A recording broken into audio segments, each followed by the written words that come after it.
Continue. 999. Am I on save 3 or 4? Click to load. No, shut up. I kind of hate this save. Okay, it doesn't let you go past. Alright, that's right. Yes. Yes. This save menu kind of sucks. It's not good. Oh, man, what did I leave off last time? Who am I with? Where am I? What was I doing? Don't remember. Okay, doesn't... Just click on things. Just click on things. Oh, hello. Stack of nautical charts? Is that what that said? Yeah. I think this is a nautical chart. There's a line on it here. I think the line is the route to the ship that the ship is supposed to take. Right, I went through the door with Clover and 7? Yeah. These are the dots all over the map. No, not Clover. No, Ace and Clover. Ace and Clover, that's right. Which door are we in? Are we in door... Oh, fuck, I don't care. These are the dots all over the map. Those are probably ports, like for a boat to stop at.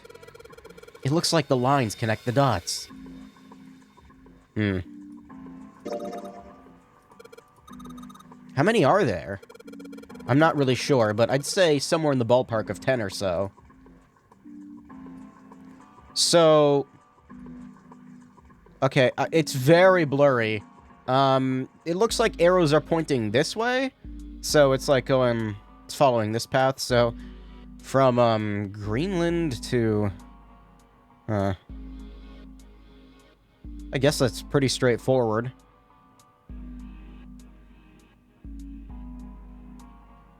Would it have been more efficient to go, like...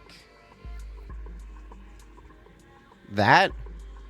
Like, you go from here to here to here to here to here, and then to here? I feel like this is a bit roundabout. Oh, never mind.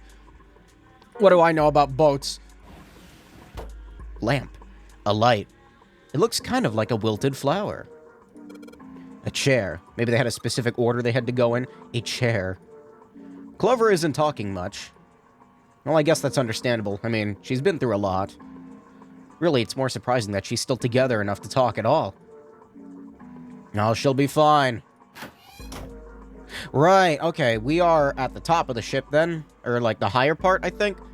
I couldn't remember if we went to the door that was under the flooded area or not. I'm a little sketched out by that. Wait, what is this? Is that a stopwatch? What the hell is this? This indentation has a rather unique shape. Perhaps we're supposed to put something in it. What? Isn't it obvious? Something that's shaped the same. Perhaps the head of a person with a round face and a bun. What the hell? It says lock in bright red letters. Looks like this is the only exit. So this is my ultimate goal. Okay, that's the door I came out of. We got a blue book up here that looks suspicious. The shelves are lined with books. Let's see what's in this blue one. There's something written on it. Ship's log. Huh? Ship's log, huh? I need to look at this. File screen? No, that's the wrong menu. The ship's log. The following is written on the last page. We leave soon for a new journey across the sea. After leaving port, we headed south and west. We turned southwest to steer around the continent, then proceeded northwest. We made port, then changed our heading for east for a time. We are now heading due north.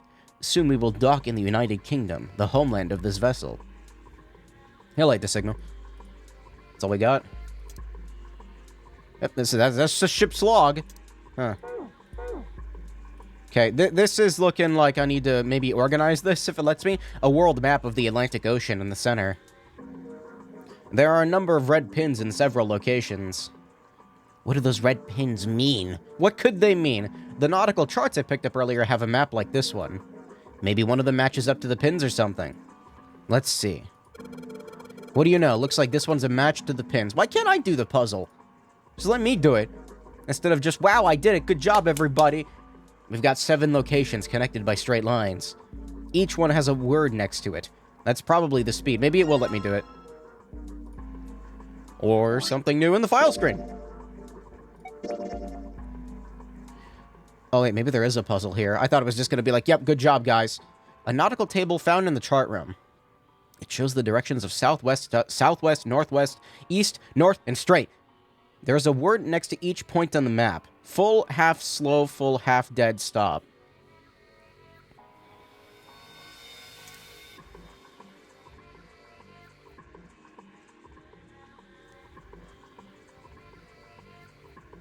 Huh.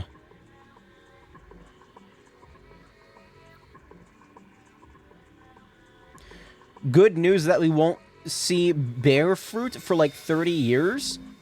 Kuro 2 was announced in Japanland. Oh, fuck. Already? That was fast. It didn't come out that long ago, did it? Shit. Alright, well. That's alright. We're not gonna see it in America for the next, like, 60 years, so. What am I looking at here?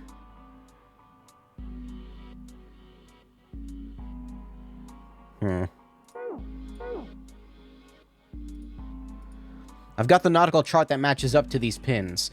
I don't think I need to spend any more time with this map.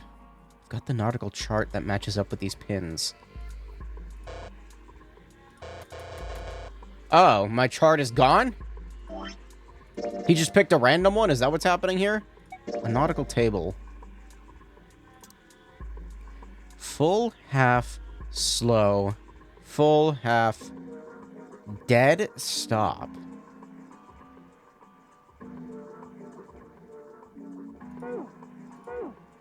Yeah. Oh, there we go.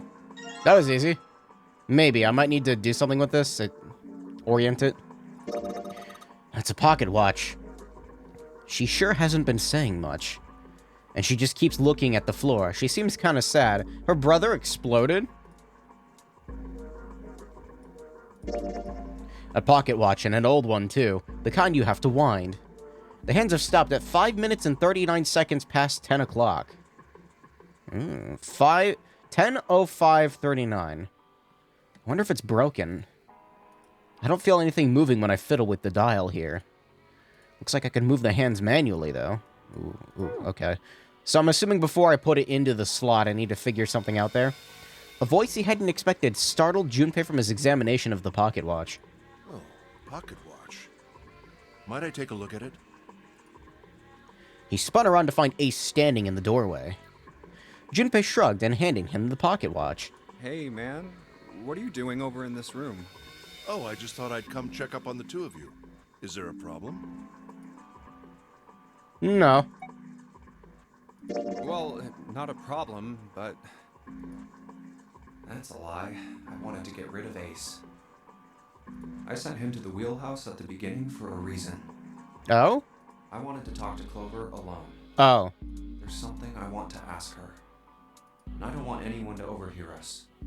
I'm pretty sure Clover won't talk if there's anyone else around. That's right. Aside from the fact that her brother exploded, she was talking about something that happened before. I'm a little desperate to send him back. Quick. He has to leave. Ace opened his mouth, then took another look at Junpei and shut it again. A small smirk appeared on his face. Oh, I see. Of course. At least he can read a room. He looked Junpei over, then glanced at Clover. I apologize for the intrusion. Well, best of luck. Well, maybe he can read a room. It might be incorrect, but Ace gave Junpei a knowing pat on the shoulder and left. Right. Junpei let out a sigh and brushed a few drops of sweat from his forehead. He turned and found himself looking straight into Clover's eyes.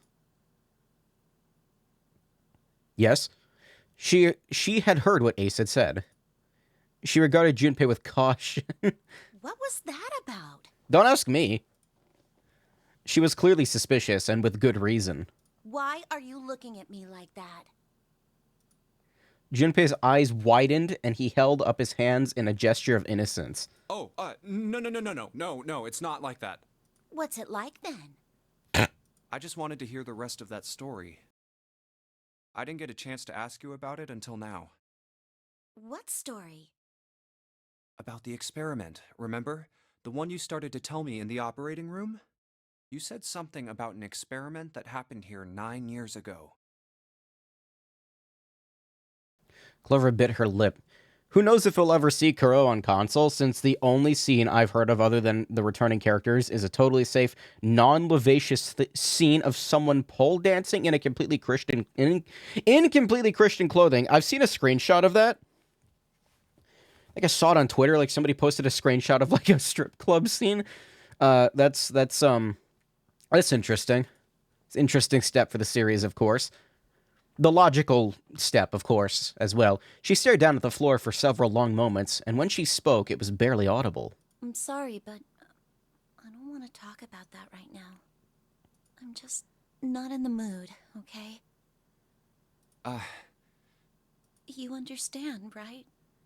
I keep thinking about my brother. I can't stop. I mean, who would do something like that to my brother? I can't forgive them. I'm not gonna let them get away with it. They're gonna pay for it. I promise. So... Every time I see, like, get away with it in, like, those 4 words in succession, I just think of the Breaking Bad. He can't keep getting away with it. But in, like, the meme sense, where they post a picture of Jessie crying, her shoulders were shaking. But, like, this is actually a serious scene, so drops of blood had sprung up on her lips where she was biting them. She wiped it off and looked at Junpei, her eyes fierce and angry. Junpei, who do you think did it? Me! No, her voice was cold and scarcely above a whisper. Junpei gulped. Well, if what Seven said was right, then there would have to be at least 2 of them. You need at least 3 people to open the numbered doors, and if you subtract Snake, that means there were at least 2 other people. Well, we can solve this with math. It's just that I'm not smart enough to do that. You're right. So, what does that mean? So please do it for me, game. Well, if we just look at the bracelet numbers, we should be able to figure it out. Math! Who could have opened door 3 with Snake? Well, really, who and who, or who and who? You mean it could have been 4 people? Well, technically it's possible. I don't know. That doesn't seem very likely. The more people there are, the less likely I think it is. Maybe 2 no, maybe 3 at the most. 4 that's a lot. Reen in a strip club going ha-ha as all of Class 7 of the... Oh, God. Why? I'll tell you later. No, Muse wouldn't be off screen. She would be right next to him. Why don't we just assume it was only 2 other people for now? Okay, got it. Let's do that then. Then who do you think it could be? Do I get to choose? Junpei crossed his arms in thought. Oh, don't make me pick. Fuck. Snake's bracelet number was 2. Which 2 bracelet numbers added to 2 would give a digital root of 3? Which 2 bracelet numbers added to 2 would give a digital root of 3? Ah! I have to choose! Okay, I don't... So, what is... Okay, let me... Okay, I have a specific thing of choices. It's like multiple choice. You can discern the answer by choosing the wrong ones first. Right? Yeah, I'm not that smart. Ace and Santa, what number is Santa? 4?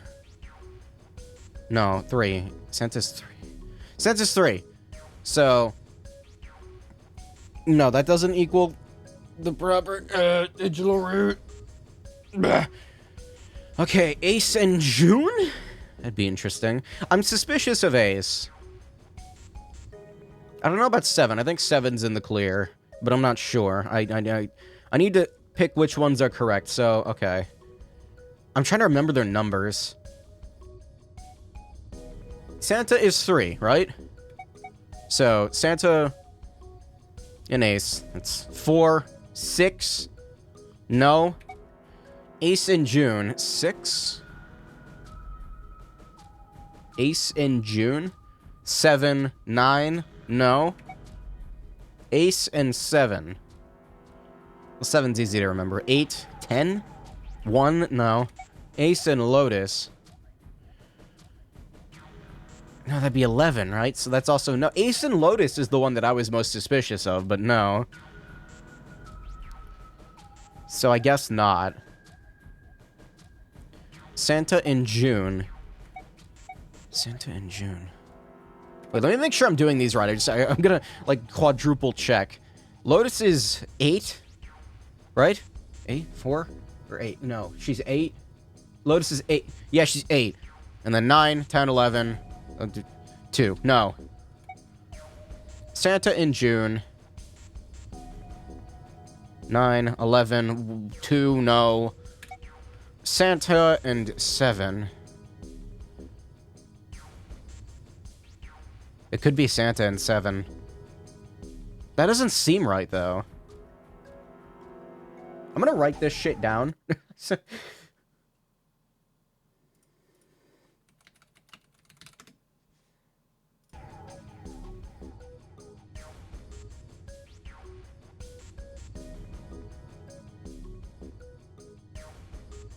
Yeah, because that'd be 12, and then, yeah, that, so, no. Santa and Lotus. That'd be 14, right? Because 8... Fuck. I hate doing math in my head, man. 8, 9, 10, 11, and 12, 13, and then 1 plus 3 is 4. So, June and 7. June and... What's June and 7? It's 6 and 7, right? So it's 13... 15, that'd be 6, no. June and Lotus. 6 and 8? That's, 14? Yeah, 14, 16, 7, no. 7 and Lotus. There might only be one choice. 7 and Lotus. What's Lotus? 8, 7, so... 17? Am I doing the math right? Yeah, yeah. Because 8 plus 8 is 16, minus 1, 17. I do math in my head weird. And then 17, 19, 10, 1. No, it has to be Santa and 7, right? That's the only choice? Would it be Santa and 7? Click out of the window there. Yeah, that's the only one that makes sense. Really? These two? That doesn't add up. Fuck, I'm more suspicious of it being 3 people now. It makes sense, I guess. The digital root for Snake, Santa, and 7 is... 3! Wait, hold on. Are Santa and 7 the killers? What's wrong? Clover looked at Junpei and he looked back at her. What if, as to throw a wrench in the whole thing, 3 people separate from Snake scanned their numbers and just shoved Snake in there unknowingly? How does the countdown work? Because if the countdown doesn't start until you go into the door, then I guess that's possible. In which case, it could have just been...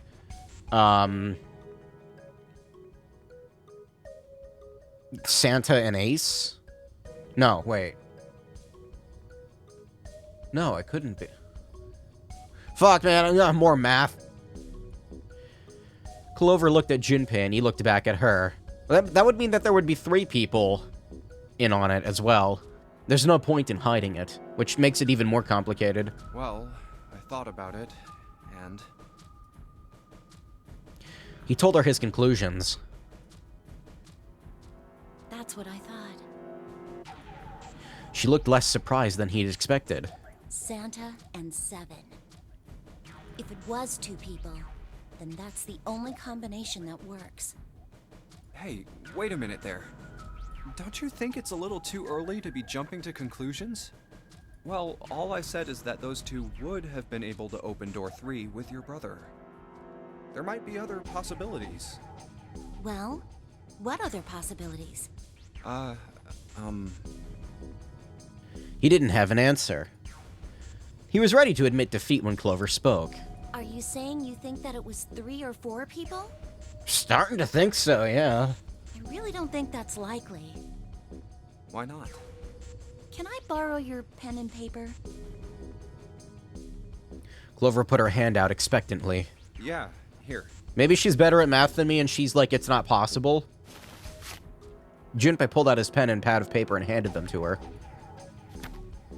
She opened the notebook and wrote down several simple addition problems. Eventually, she had 8, which provided a digital root of 3. You see, if I had like a sheet of paper and a pencil in front of me, this would be easier. Oh, yeah, there we go. Okay, okay, this is gonna make it... I'm just gonna read this one. Fuck, never mind. Well, you gotta put the text on front of the screen like that. Okay, that's all of them. I kind of hate how disorienting it is to read this. So, alright, what do we got? Ace, Santa, and Clover.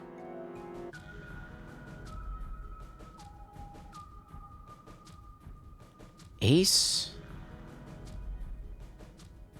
I said Clover. I meant June. That's June. Clover's 4. I'm dumb. Okay, so Ace, Santa, June.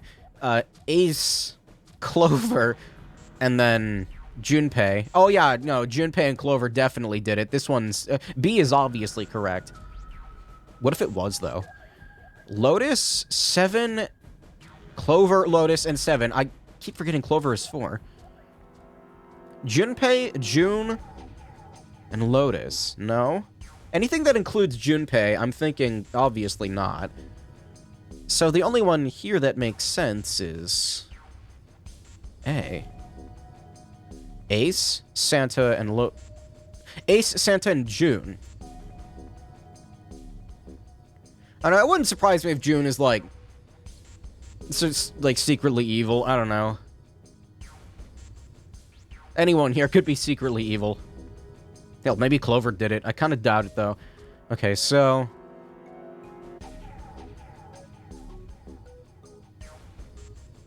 like, we're getting up to 4 people. That's a bit crazy.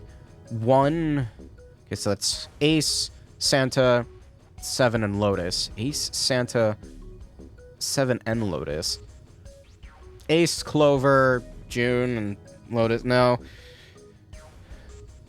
No. And no. Obviously, no. Could it be A? What's this? These are the combinations for 3 or 4 people. These 8 combinations are the only possible ones. Oh, I see. Junpei, Yeah? I can trust you, right? Of course. Why would you need to ask that? Hurriedly wiping the blood off of his hand. Yeah, no, I'm good. Really? Yeah. So then I should get rid of B, D, G, and H, right? Of course. Just cross them out. And you should take off yours too. The ones with 4. So, what does that leave? A and E.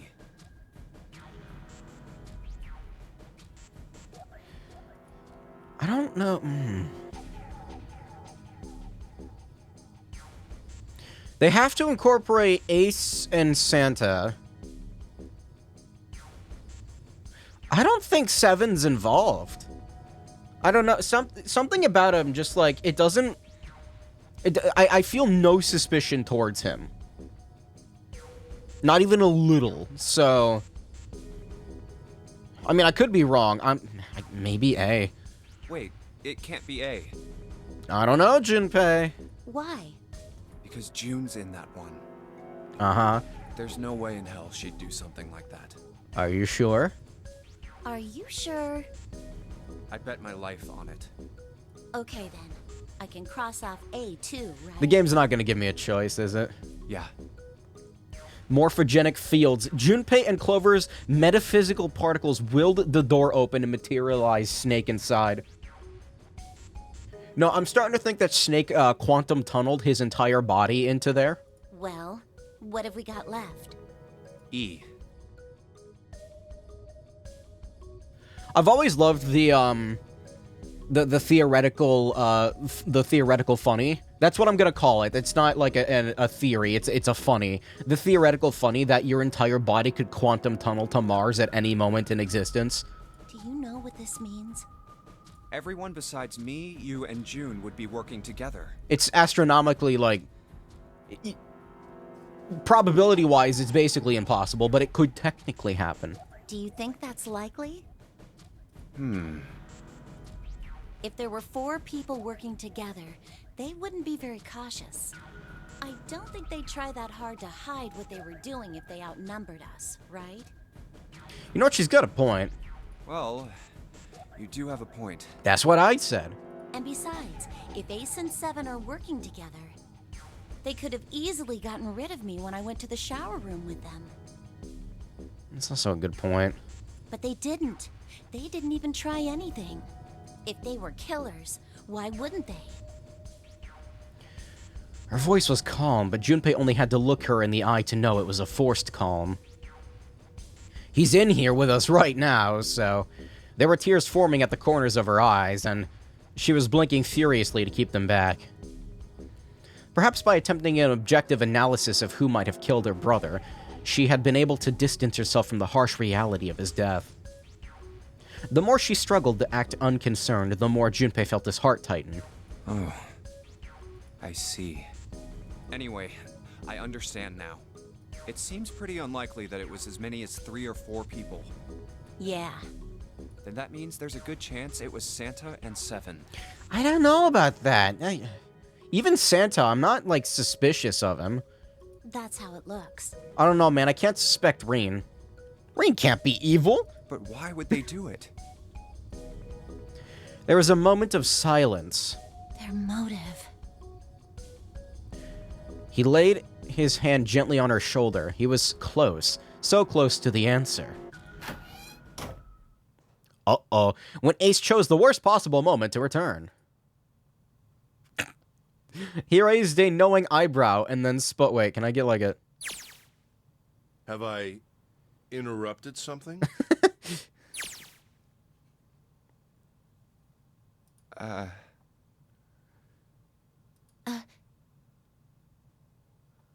What is it? There was something I wanted to speak with you about, Junpei. Could you come with me for a moment? I don't like this. No, I don't like this. He turned on his heel and walked back toward the wheelhouse. Okay, let's... I don't like this. Go ahead. Okay. Junpei looked over at Clover and he gave her a short nod. Hoped that she would be willing to talk to him later, and followed Ace. What did you want to talk about? I don't want to be alone with Ace. Something is bothering me. Ace looked at Junpei and smiled. Perhaps more of a smirk than a smile. There was something I wanted to check.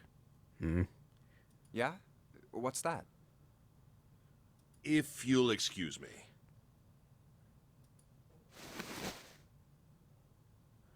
With no warning, Ace slipped his hand into the pocket of Junpei's vest. Hey, what the hell are you doing?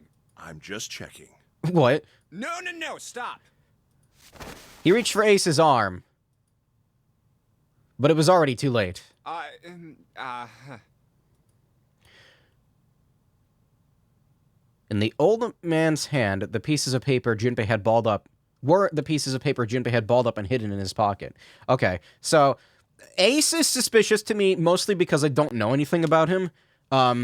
He wasn't, like, outside listening through the door, right? Surely not. Just as I thought. What exactly are these pieces of paper hiding in your pocket? I was doing my taxes? You switched them, didn't you, when we voted? Oh, I forgot about that. Okay. I forgot about that part. I thought he was talking about the paper that Clover was writing on. Shit. Excuse me. No, this is much less, like, bad. Well, I can't say that I care. I managed to get through the numbered door I wanted, despite your mischief. Then, why did you... Oh, simple curiosity. I hope you won't think ill of me for it. Ace smiled, gave Junpei a friendly pat on the shoulder, and then turned on his heel and left. It was a small defeat, but it was a defeat. Junpei had lost the upper hand, and he knew it. He could feel his stomach begin to tense. Damn.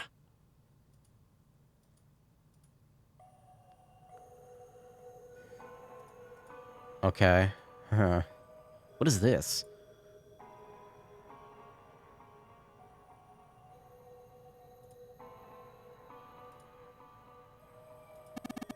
A compass. It appears to be broken, however. You see the glass cover has been smashed to pieces.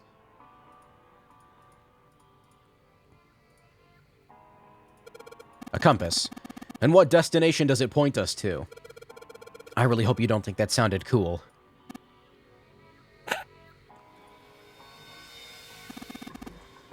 A human hammer. They're often used to subdue large men like Seven. What? That was a joke, of course. Thank you, Captain Obvious. Ace, you really kind of suck at making jokes. That was rather cruel. See, now I feel bad for him, even though he could be a murderer. It's just like the one on their left. It's broken, though. Can't really use something that's broken. Okay, this one is... alright. Yeah, Reen can't be sussy. I suppose you could call it a helm. Steering wheel might be more accurate, however. Can I do anything with it? Yeah, I should probably check this. An engine order telegraph. They use this on old ships to adjust the speed of the ship. Like a gear shift in a car. Well, it's a little different. The device doesn't connect directly to the engine. In short, it's a transmitter. The navigation officer uses it to set the speed of the ship, and sends a signal to the engine. There's a handle on top of it which can be moved back and forth to... Hold on. Huh? There's no handle. You're right, there isn't. It looks as though it was deliberately removed.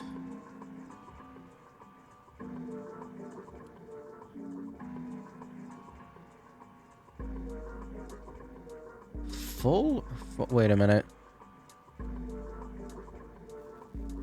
So this is reverse, basically, right? And then this is forward? I can't move it. Is it the pocket watch? Looks like there's some sort of lock. It's got a weird shaped indentation on it. Huh? This shape. Maybe. It does look like the pocket watch would fit here. Nothing. I imagine the pocket watch is intended to go in there. However, we may need to do something with the watch first. Okay. How do I adjust the watch? Doesn't appear to be working. The hands have stopped at 5 minutes 39 seconds past 10 o'clock. Turning the knob does nothing.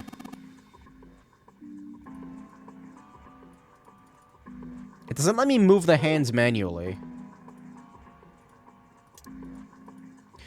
I know I'm supposed to put the pocket watch in this hole, but...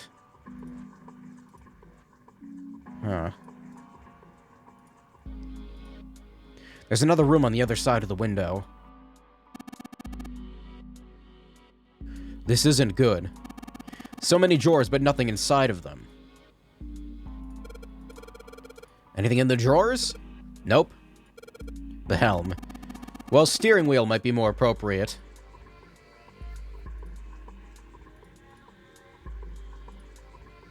Why are there two of them? Or, are there two of them? Wait, no. Yeah, there's two of them. Why?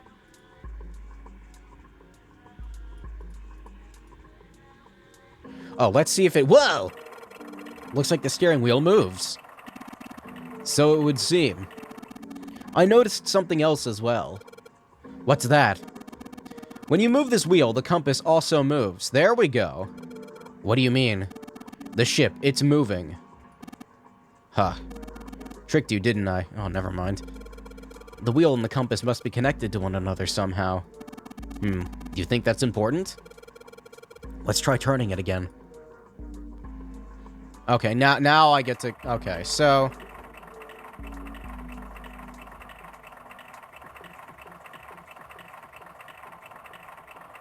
This looks like such a it looks like a janky Flash game. Okay, so 8 directional. Interesting. Directional. The compass needs to move.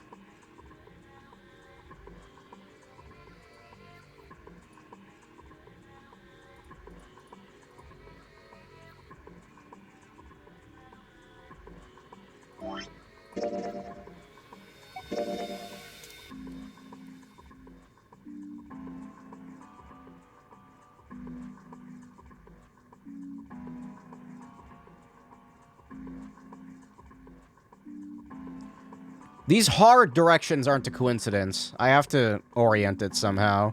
Where are...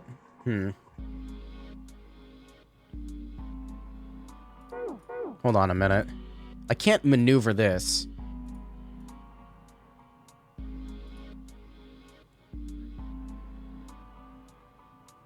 Do we need to go to full?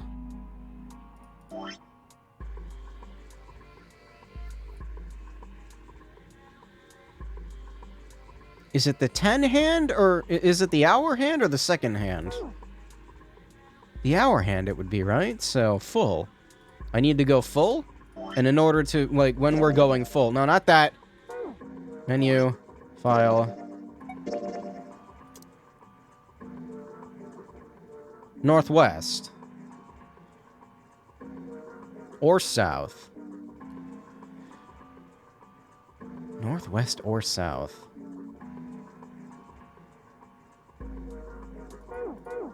Northwest would align, wouldn't it?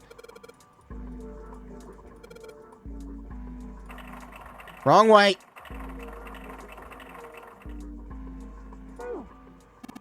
Nothing is happening. Junpei, this is almost certainly one of Zero's puzzles. There must be a clue here somewhere that will help us solve it. Have you found anything? Perhaps something with the points of a compass on it?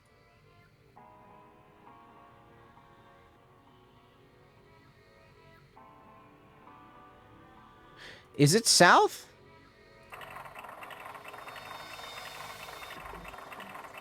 Kinda doubt it. That's weird. Why isn't anything happening?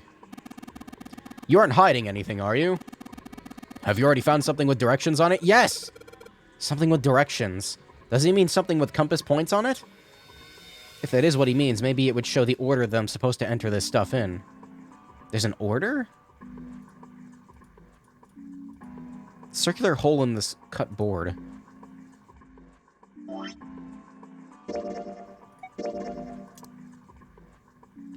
Full, half, slow.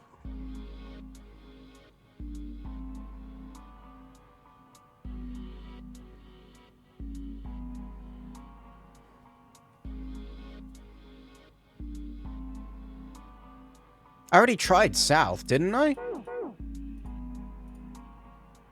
Yeah, I tried south. It didn't do anything. Is this a fucking combination lock? Alright, hold on a minute. Still no response.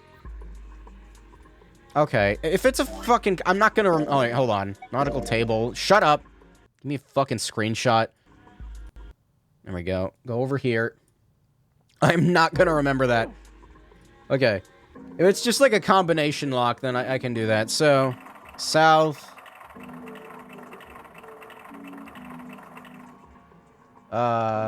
west. Is it southwest?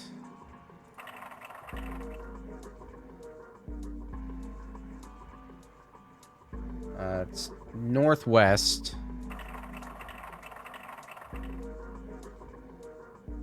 East.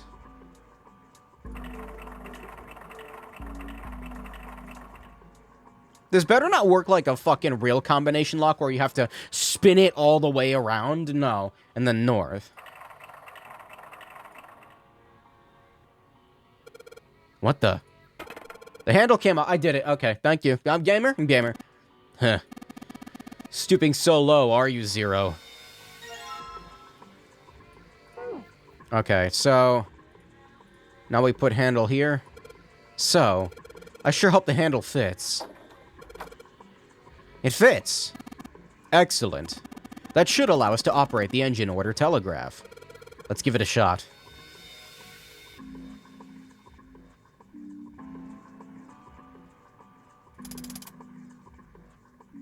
Again? Alright, hold on. Nothing's happening. Okay, I closed the screenshot. Look over there above the door to the chart room. No, I got it. Hold on. So it's full, half, god damn it,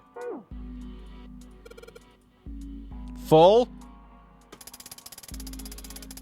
Very deliberately click on the words half, slow, full, half,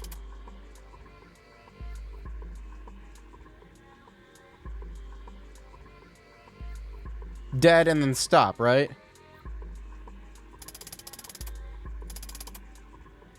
Yes. Huh? Okay, now I can close it? That's weird. I keep overthinking the puzzles, thinking that they're more complex than they actually are. I thought these two would be connected, but no, it's just they just have the same solution. I thought I put it at the right speed. Did I mess up? Oh wait, did I do it wrong? No, I don't think so. Look. Something's happened on the back wall of the wheelhouse. You're right. Let's check it out. The back wall? This room is just like the other one. Metal plates bolted over the windows. Not just bolted, it looks like they've been welded on. No way in hell are we gonna get those off anytime soon. Hmm? What was he talking about? Back wall.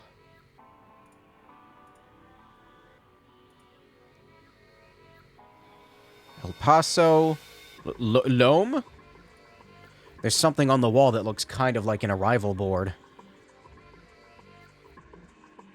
There are a whole bunch of words on the left side of the display. The hell is this? They're names of ports across the world. I imagine it's showing us the ship's route. You know, just like the ones you might see at an airport. Departing, carrier flight, at... that... like that. Oh, I get it. It does look like those are the names of all the ports along the ship's route. It looks like only one of those has a time on it, though. Which one? Bottom? The time on the last line, right? 10 seconds past 3 o'clock. Oh? Perhaps that is the arrival time.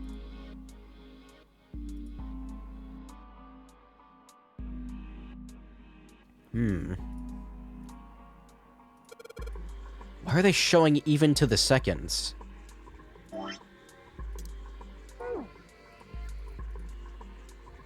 It's got the names of the ports of the ship stopping at.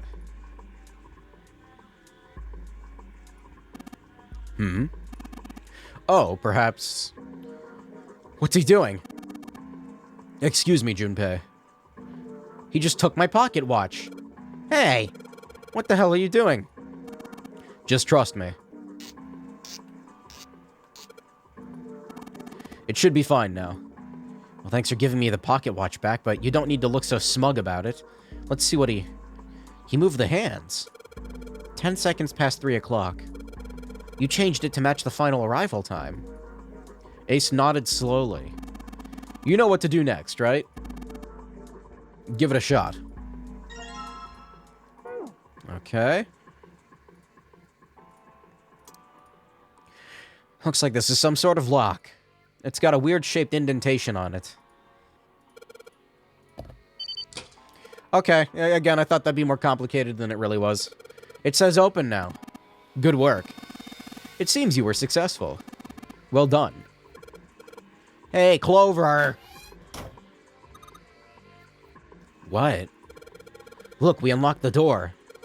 Now we can get out of this room. Oh. Well, let's go then. Clover. Oh, she'll be fine. Wait, is that it?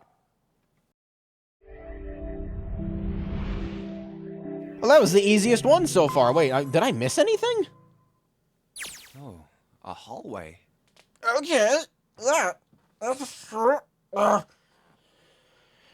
Also, I should probably... Oh, fuck, my back hurts. Why does my back hurt? Oh, yeah, because I'm a human and I have a defective spine. I should probably talk about this before I forget. Because, like, I keep getting enamored in the story. I'm probably not going to be streaming for the next 2 days after this. Maybe just tomorrow. I don't know. I got shit to do. I gotta go, to the family's house. It's far too narrow to be called one. Christmas, you know? But earlier. Christmas Day, though, I got a thing planned. I hope. If I should have time to do it. They found themselves in a small space outside the wheelhouse. It's fine, though, because I'm going to take my... I finally, the other day... I know I'm changing the subject, but there's not much time for me to banter in this game. Like, I'm either thinking about solving a puzzle, or they keep talking, so... banter now is good. I finally finished putting together my stupid Game Boy Advance that I was working on for the past year, because I was scared I wasn't going to... I needed to apply adhesive to the screen and put the screen cover over the screen, but, like, the fucking... I was afraid I was going to get, like, dust underneath it. Speaking of dust, this thing's filthy. But now it's complete, so I can turn it on and it makes noise.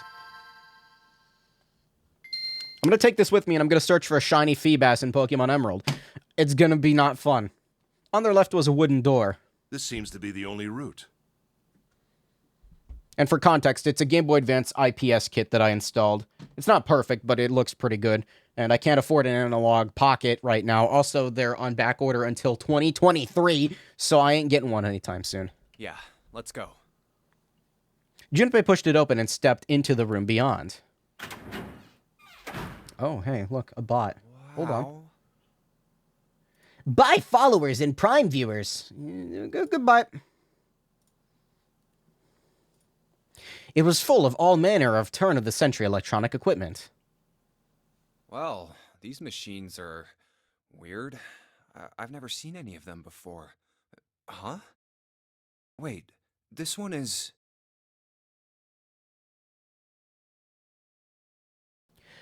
One smaller machine had a metal bar that ended in a circular handle. Ace seemed to recognize it. Ah, yes. A telegraph key. These were used to transmit Morse code a long time ago. Did they say, buy followers now at www.virus.com? He turned and slowly took in the room. This must be the communication office. Across the room from the door they'd entered through was another door. And that door? A metal plaque was nailed to it. It read, Captain's quarters. That's what I was gonna say. That's what it says. Then, do you think...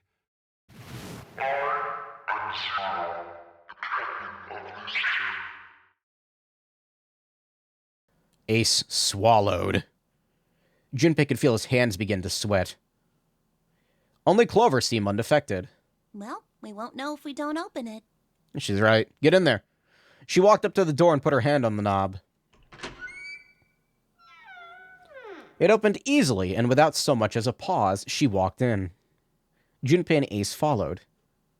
The first thing they saw was a man on the floor covered in blood. Blah.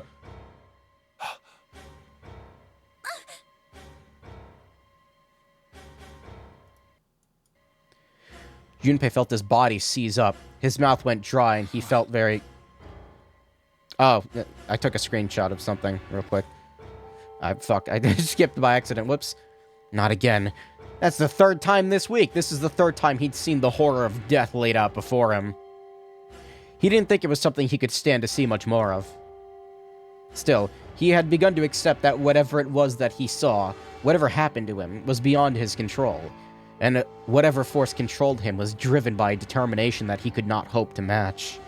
Yes, I'll take screenshots of OBS's timestamps sometimes to see if I can get a good thumbnail out of it. Damn. That's all I was doing. A sense of helplessness and of desperation washed over him. It left behind a feeling of utter emptiness that wormed its way through his body like acid. No, wait. We didn't check his pulse yet. Maybe he's still alive. Fueled by the spark of hope, Junpei ran to the man's body. And his heart fell. Looks pretty dead to me. He has a watch on?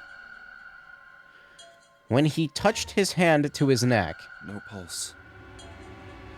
his pupils had dilated and he wasn't breathing. More like his pupils don't exist anymore. Well, he's dead. It's always been a weird trend when you see, like, just the stark white eyes, Green Goblin style. Damn. If only we knew how it happened. Junpei lifted the man's already stiff body. There was a deep red wound on his chest. These wounds. I wonder what killed him. He has a bracelet on.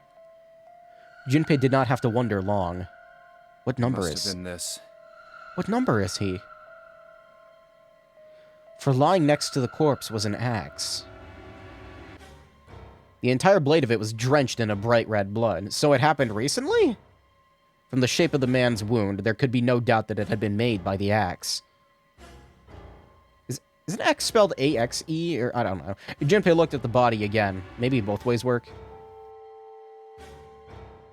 A lake of blood stretched around it. It was wearing the clothes of the ship's captain, although they were stained with blood. These clothes. A captain. Does that mean this guy was 0? On his left hand was a bracelet. The number on the bracelet was 0. No, this has to be a red herring, right? Bracelet 0.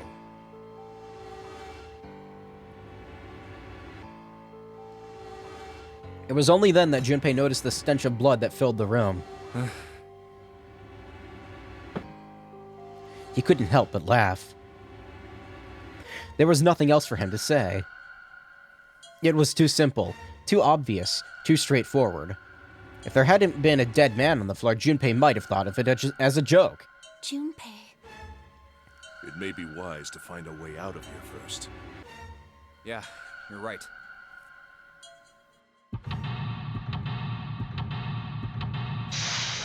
I was gonna say, there's no way it was that simple, right? There has to be more. Consecutive. So now we got a new one. Move the Game Boy Advance out of the way. What the hell is this? Oh, it's like an actual camera? Wait. Camera looks at camera. A camcorder. God, people call them camcorders anymore? It looks like it's pointed at the door. Well, the power's on. Why would somebody want to videotape a door? This kind of camera records to a hard drive. It doesn't look like this one's recording anything. What do you mean? It's just sending whatever it sees to nothing. What does it see? The door. No dice. It doesn't matter what I push on here. It's not working. I don't think the power's on.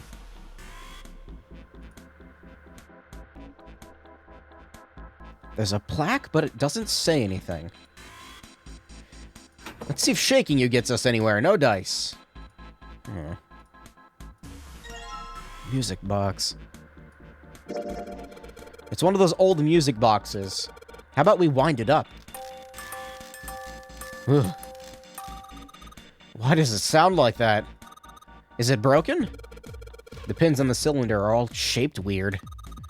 I don't think those are pins. It looks like someone else put something on top of it. I think we're gonna have to take it apart to figure out what's going on, don't you? How do I take apart?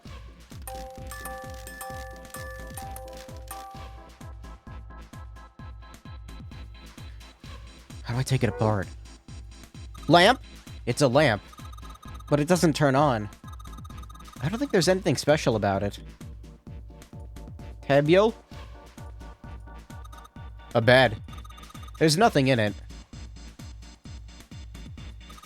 There's blood on the chair. Do you think this was the dead guy's... Yeah, probably.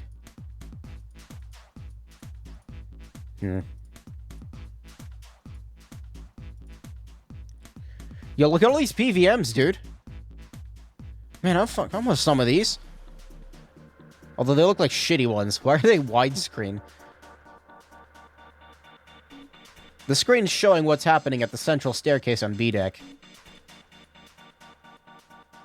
This screen shows what's going on in a small room somewhere that I don't recognize. The room on this screen looks really fancy. Random hallway. The big hospital room. The central staircase on C deck. I don't recognize the room in this one. This is the elevator room, isn't it? I think. Elevator there, chairs there. The fucking kitchen door? Is that the kitchen door?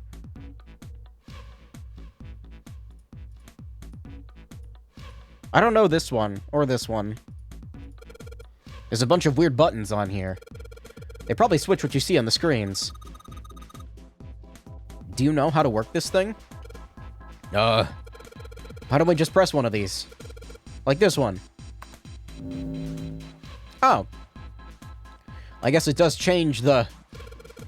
The hell is this? There's nothing on the monitor.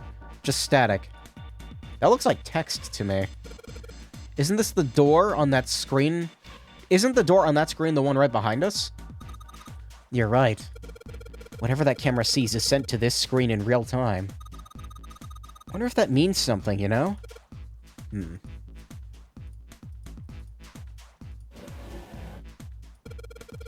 What's the deal with this?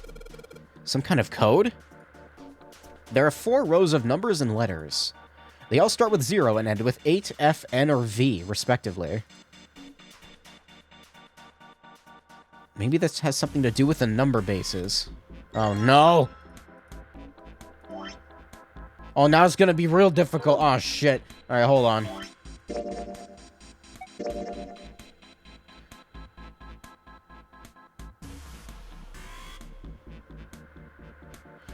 This chart shows the rules for each numerical system.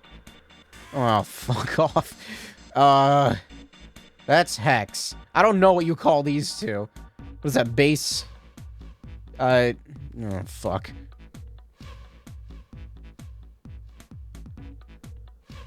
Oh, no. Oh, you're doing me a confuse. Okay, it's not that complicated. Z-E-R-O. Right? So... Now, does it only go to V because the paper cuts off, or is that all that there is?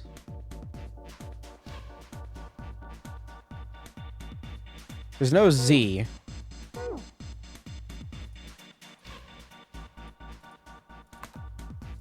Nothing happens. Looks like it doesn't work anymore. Huh. Maybe it'll just solve it for me. Junpei snorted with grim humor for the second time since he'd come into the room. This game hasn't had Silent Hill level of puzzles, which is what I keep expecting for some reason, so maybe it just does it for me. Like, when I go click on the number pad, it'll be like, oh, here's the code, and then it does it, you know. The 4 screens along the bottom had a single letter each, spelling out... Z-E-R-O, huh? It's like he's making fun of us. What do you think? Or giving us a solution. He turned to Clover, who was standing next to him. Clover nodded. Nothing. It seemed that she cared about little. Of course, Junpei could hardly blame her. Given the strain she was surely under, Junpei was somewhat surprised she had responded at all. Still, he had to ask. He gestured toward the corpse. What about him? Do you think that's really 0? No. Clover shook her head weakly. There's no way that's him. Didn't I tell you already? 0 is one of us. Yeah, right. Well, even if he wasn't one of us, there's no way that man could be 0. Huh? Don't you get it? The letters that spell 0 on the TV screen, the captain's clothes he's got on, and of course, the bracelet with a 0 on it. It's too obvious. Clover is Look, 0. This is 0 right here. This dead body is 0. Isn't that kind of fishy? You're right. Only an idiot wouldn't see through something like that. No, that's not the point. experts. I'm not trying to make fun of them for thinking a trick like this would work. I'm sure they didn't think it would work, which makes me wonder. Just not gonna finish that sentence. Why did they do it? I think this is a challenge. A challenge from the person who's really behind all of this. He's making fun of us. Don't you get it? If whoever killed this guy really wanted us to think this corpse was Zero, they'd never have put a bracelet on him. Walking around with a Zero bracelet would be like hanging a sign around your neck that said, "I did it!" Anyone with a brain would be able to see that this guy is supposed to look like everything Zero is supposed to be. Just like we did. The killer must have known we wouldn't think he was Zero and put the bracelet on him anyway. Do you know why? Why? Like I said, he's mocking us. Too bad, suckers, this isn't Zero. Where's the real me then? See if you can catch me. It's the same bad joke a lot of criminals like to play. They'll just sit back and watch people run in circles. That's really twisted, but it almost seems kind of childish. Yeah, you're right. It's really childish. It's like it's just a game to whoever this person is. That's what seems funny to me. Junpei bent down next to the corpse. Alright, let's get back to the point. Who killed this man? I don't know. And what's this guy's deal? Who is he? How would I know that? If I knew anything, I would have told you.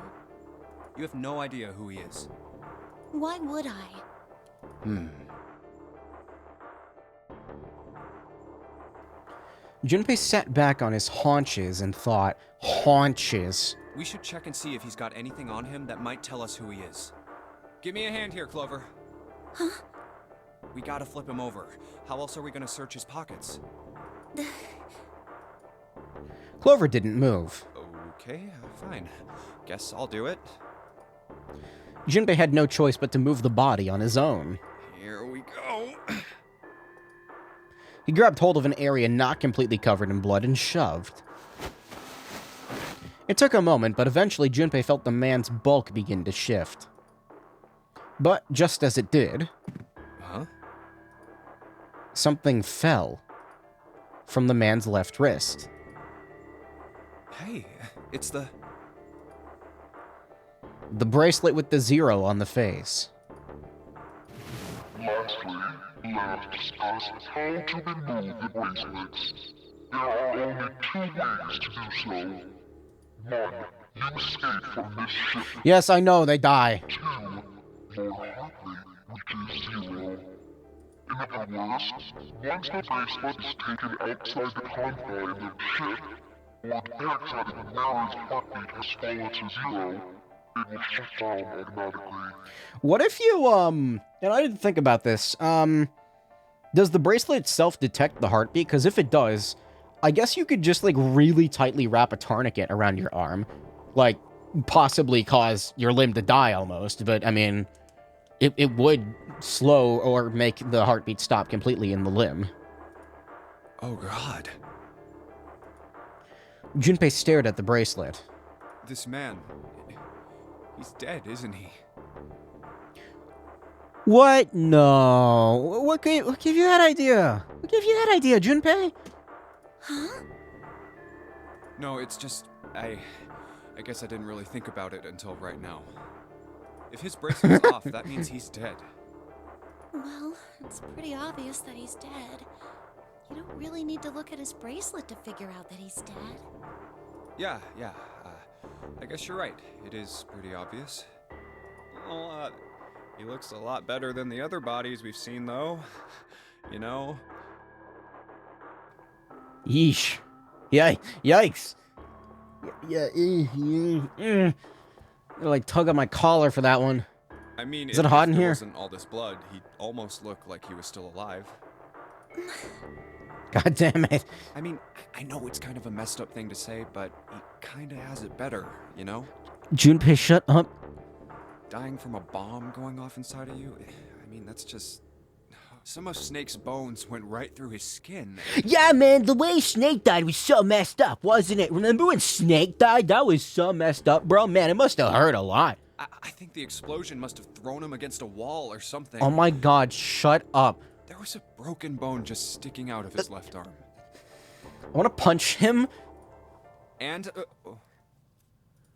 Suddenly, Junpei realized what he was saying. How could he have been so cruel? He clapped his hands over his mouth. But it was already too late. Oh boy. He turned to look at Clover. You dumb fuck. She was glaring at him furiously. What did you just say? Her words sounded cold. Maybe she realized something. I don't think she's gonna be mad at him. Maybe, I don't know. He knew an apology could hardly atone for what he'd done, but he tried anyway. oh man, I am so sorry. I shouldn't have said that. I really don't know what I was thinking. I mean... Okay, so is this the part where, she's like, no, not that, the other thing. No, that's not what I'm talking about. Ah! What did you say about his arm? Oh, hey, yeah, wow. Arm? Yes, his left arm. You said it, didn't you? Well, yeah, I did, but... I mean, didn't you see it too? Of course not. I could barely look at him. There's no way I was gonna see the details. Clover took a quick, deep breath. Are you sure it was his left arm? Junpei thought back. Yeah, I'm pretty sure it was. And he had a broken bone, right? What the hell are you getting at here? What, does he not have a left arm or something? Just shut up and answer me! She shoved her face closer to his. He could see the fire in her eyes. Junpei winced and swallowed. Yeah, he did. It was pretty bad, too. The bone was sticking out of the arm. No sooner were the words out of his mouth than Clover's expression changed. Clover? What's happening? What's wrong? Was that not 7? I'm confused. Look, I'm Explain? sorry if I said anything. Suddenly, she was crying. Junpei wasn't sure what to do. Thank you. It was close to the last thing he had expected to hear. Huh? What are you... Junpei had no idea what just happened. He didn't think he'd done anything worthy of thanks, and he couldn't understand why she would have chosen that moment to begin crying. So he simply stood there, confused. Thank you so much, Junpei. She thanked him again, and then something even stranger happened. I guess he's not dead. I guess he's not dead. Clover threw herself into Junpei's surprised arms. Hey, what's going on with you? Fuck if I know. I'm sorry, it's just... I'm so happy! Why? The body in the shower room, it isn't his! Yeah, there it isn't is. My brother! Huh? It's not Snake! Why on earth would you think that? Because his left arm is... She stopped herself. I'm sorry. I really shouldn't be talking about this. Explain! I didn't notice him missing a limb. Junpei decided it would be prudent not to press her for any more information. Maybe he has artificial bone in his... I don't know. If she did not wish to tell him, she certainly had a reason for doing so. Perhaps more importantly, however, if Clover was so certain, then she was likely right. That meant that the body in the shower room wasn't Snake. It wasn't much, but that knowledge lifted some of the weight from Junpei's heart. But... he's still alive. I'm so happy. Sorry, checking something. There we go. Tears shone in her eyes. Those tears melted Junpei's heart. As she cried, she had pushed herself up against his chest like a child. Junpei put his arms around her and held her tight. I'm so glad. Huh? Junpei, you were right. Huh? No matter what happens, you can never lose hope. You have to remember what's most important, and that's to have faith and to have love. If you can remember all of those, that'll bring you good luck. Okay, Crover. Cromer. Free Cromer! Clover reached into her pocket and pulled something out. Cromer? That's... It was a laminated bookmark with a 4-leaf clover. I only made it here because you gave me this. Is this, like, actually a thing that if you don't give her the clover, does she, like, does this not happen? I don't know. I was suspicious of everybody, and I was angry and miserable. But because I had this 4-leaf clover, because of what you said to me, Yeah. Junpei hadn't thought his words would have such an effect on her. Her words were making him feel a little awkward. Thank you so much, Junpei. She looked up at him. He scratched his nose and pretended to notice something interesting somewhere else in the room. Oh, if you really want to thank somebody, you should be thanking Santa. Santa? Why? Well, he was the one who gave me that thing. And the words for each leaf, I got that from him too. Oh.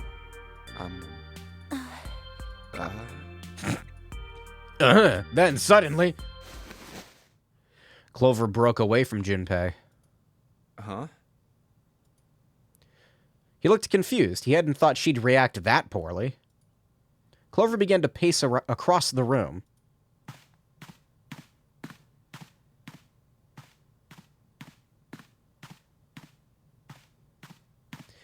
Six steps to the left, 6 to the right. Another 6 to the left, and then she stopped. Did Santa really tell you those things? Her eyes were serious, but not angry. Yeah, he did. Did I, say something wrong? Oh no, not at all. In fact, this could be really good news, I think. You think? Santa knew about the words and the clover. The only people who should know about that are the other subjects. Subjects? Please explain. The other people who were in the experiment 9 years ago, with my brother and me. What the fuck is she talking about? Explain. But he's blind. And I was part of the Nevada test group. So neither of us would be able to recognize the faces of the people who were on this boat. What? Whoa, okay, time out. Junpei held up his hands. He took a deep breath and let it out. Let's just calm down for a second, okay? Start from the top. Don't start with the end and then jump to the middle. You gotta start with 1 and then move to 2 and 3 and 4 and so on. If you don't tell me stuff in the right order, I'm never gonna be able to figure it out. Okay. All right. All right, what do we Let's start got? with this experiment. What happened on this boat 9 years ago? Do you know about morphogenetic fields? Again with that? Yes. Morphogenetic fields. The Wall Rider. He did, and the realization sent chills down Junpei's spine. All right, how about this? Theory of the telepathic mechanism. I think Lotus mentioned something like that. Junpei recounted what Lotus had told him earlier. Clover nodded. Telepathy, huh? Well, that's not really it, but I suppose it's similar. So they were testing telepathy on this ship? Yeah, I guess so. So, what exactly did they have you guys do? The same thing that we're doing now. Exactly the same thing. I feel like this would have been good to know earlier. What? The nonary game. 9 people were put on this boat, and 9 others were put in the building in Nevada, and the game started. Junpei Look, grabbed I'm the... sorry, but I don't get it. He grabbed the sides of his head. Did you not mention this earlier? What do the nonary game and some telepathy experiment have to do with each other? Am I missing something here? Clover bit her lip. She blinked back, sudden tears. What had happened to her in Nevada? The ability to access a morphogenetic field is affected by a couple of things.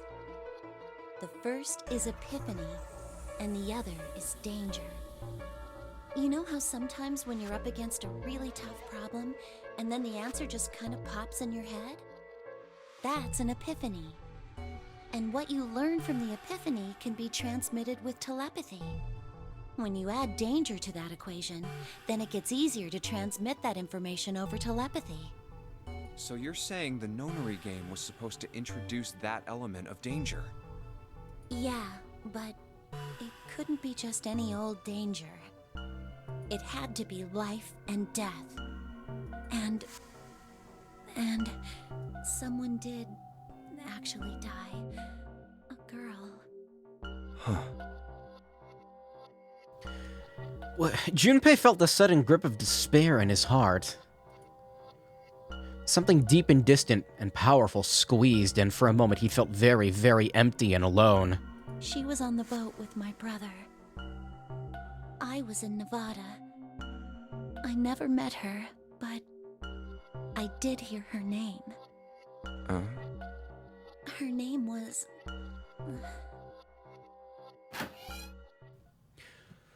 The sound of the door opening was like a gunshot. Junpei spun around. God fucking... Oh, my apologies. I seem to have disturbed you. Ace. You two must have strong stomachs. I can't imagine how you could stay in this room for so long. Ace glanced down at the floor. At the corpse covered in blood. At any rate, Junpei, would you be so kind as to come and help me with something? I'm having a little trouble, and I could really use your assistance. Come on. It'll only take a moment. Great timing, thank you very much. With that, he turned and walked back toward the communications office. Clover waited until he was out of sight, then spoke in a small, quiet voice. I don't want Ace to hear us. We can talk about this later. If there's gonna be a later, Clover. Huh? Hey, wait! God damn it. Why's he gotta, like, dangle it in front of me? It's like a cat toy. Oh, you're gonna get it. Clover ignored him. From outside, Junpei could hear Ace calling. Junpei? What are you doing in there? Hurry up.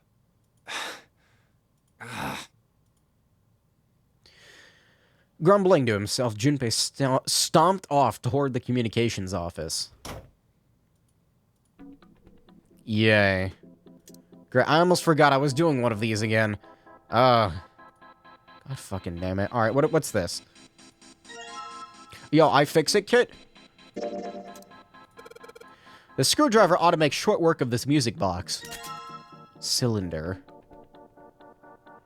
This feels like an amnesia puzzle. Where does the cylinder go? Ink? I think I see what this is. I guess I'll put the ink on the cylinder. I need to roll it out on something. What am I rolling it out on? There's nothing in the drawer. Okay. What do I roll it out on? The plaque? The plaque? Junpei, what are you doing? We've searched the wheelhouse from top to bottom.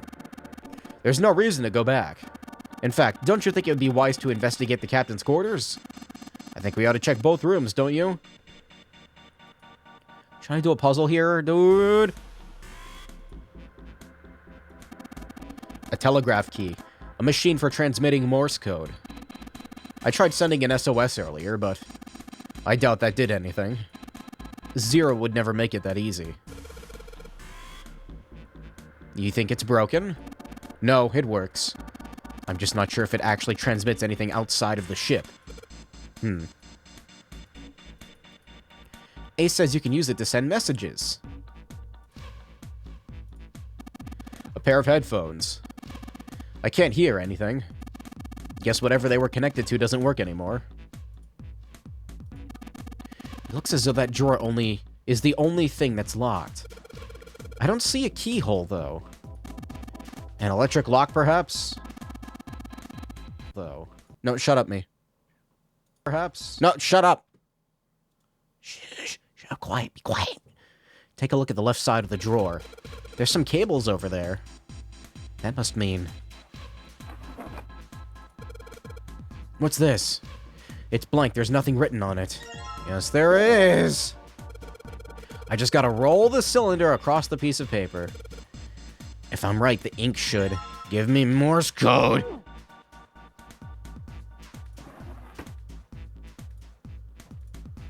I've got the Morse code I'm supposed to enter.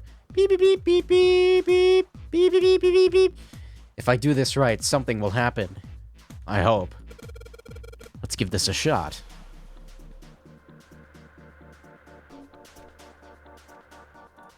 What? How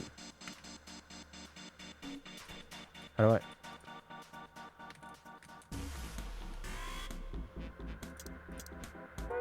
What? Junpei, what's the matter? You can do better than that. How do I use it? I'll get it right next time. Wait, how do I use it? You operate it by pressing this button. I know.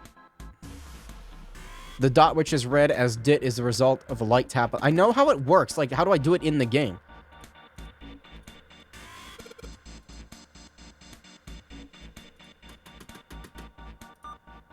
Oh, fine, whatever. The detection is just shitty.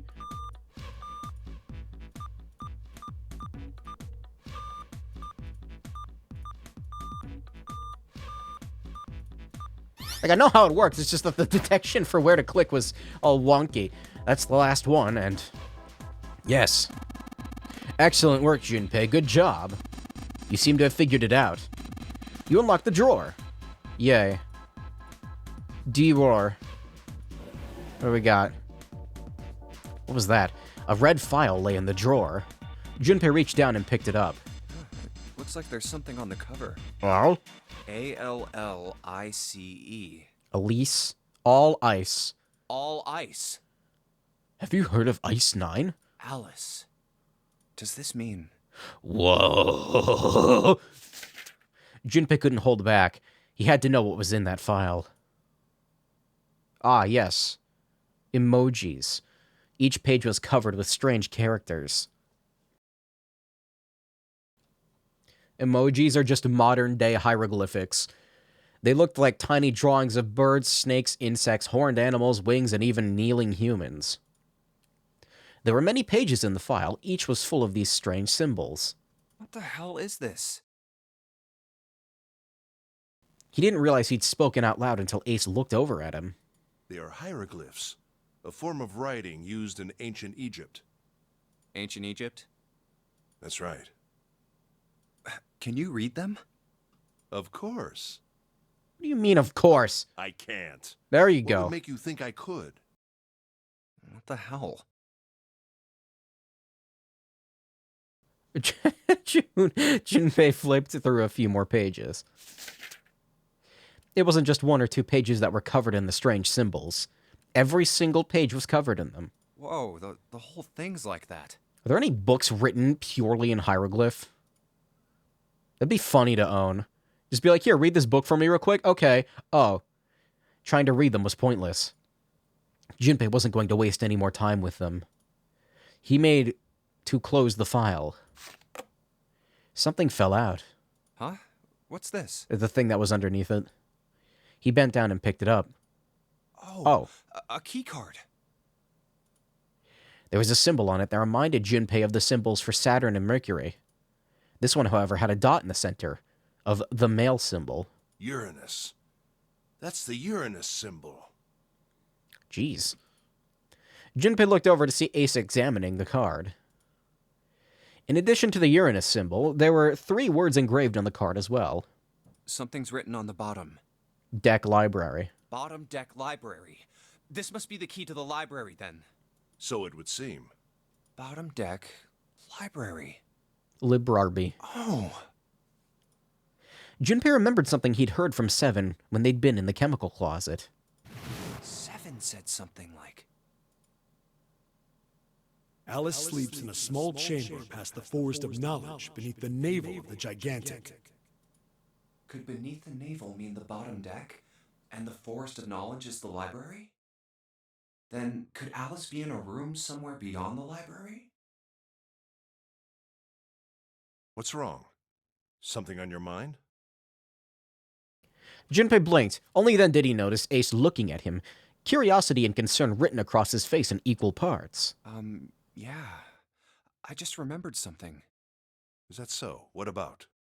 Well, don't laugh, okay?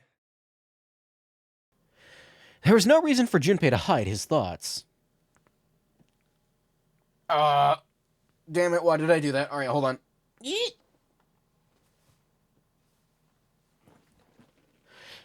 You know, I'm just now realizing how shit my posture is. So I usually have a blanket on the top of my chair head cushion because it's so fucking firm.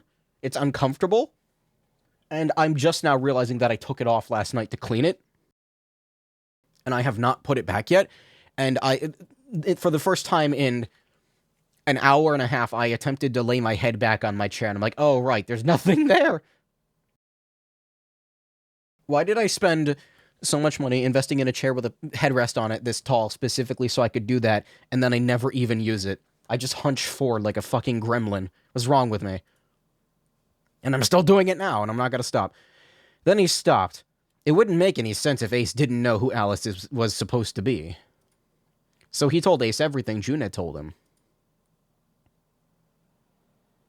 The Egyptian priestess, an Ice 9. Interesting. And the woman who wouldn't melt, who was recovered from the Titanic disaster? They called her All Ice, which eventually turned into Alice. And she was purchased by an English millionaire who called himself Lord Gordain. According to Seven, this ship is where he hid Alice. And you think that he hid her in a small room, beyond the library on the bottom deck? Yeah. Well, I mean, it is just a theory. Ace stared off into the distance, his hand slowly and absent-mindedly stroking his beard. After a few moments, his hand stopped. He turned slowly to look at Junpei. His brows drew together. Junpei, have you ever heard of the term CAS? Cass? It stands for Cells Alive System. It is an advanced technology for freezing and preserving organic matter. Put simply, it is a technique that allows one to freeze things without the formation of ice crystals. Normally, if you freeze something fresh, water within its cells expands as it crystallizes, damaging the cell membrane. CAS, however, works differently. The object to be frozen is supercooled using magnetic fields. What? And then frozen instantly and uniformly, giving ice crystals no time to form. Wait, but... wouldn't that be more damaging to freeze it instantly like that? I don't know. It was originally developed for the preservation of food, as an alternative to the normal freezing process. Now, however, there are rumors that it can be used for other things. What do you mean, other things? Well, there are obvious medical uses, but perhaps also space travel. Space travel? Are you serious? Surely you've heard of suspended animation. Cryogenic freezing? It's a fairly common idea in science fiction books and films. People are sometimes frozen for especially lengthy journeys through space. Are we gonna wake up the old Egyptian lady? She's gonna come out and be like, I'm Zero. Probably not. That was when Junpei understood what Ace was suggesting. Whoa, wait a minute there. She's an alien. Ace looked at him and raised an eyebrow. Are you saying that Alice was frozen using that CAS thing? Well, I'm sure the possibility is quite low, but it is a possibility. If this special ice you call Ice 9 does indeed exist, and CAS were used to freeze her into that sort of ice instantaneously. You think she could be alive? Well, I can't say for sure, of course. I'm only talking about possibilities. The melting point for Ice 9 is 96 degrees, right? If she were put somewhere where she could reach that temperature... That's nuts. Are you really saying she could have defrosted and started walking about? You're quite right. It does sound unbelievable. But if she had, then we would have an explanation for the man we found dead on the floor. You mean the guy dressed like a captain? Yes. He was dead when we found him. Clearly, he was murdered.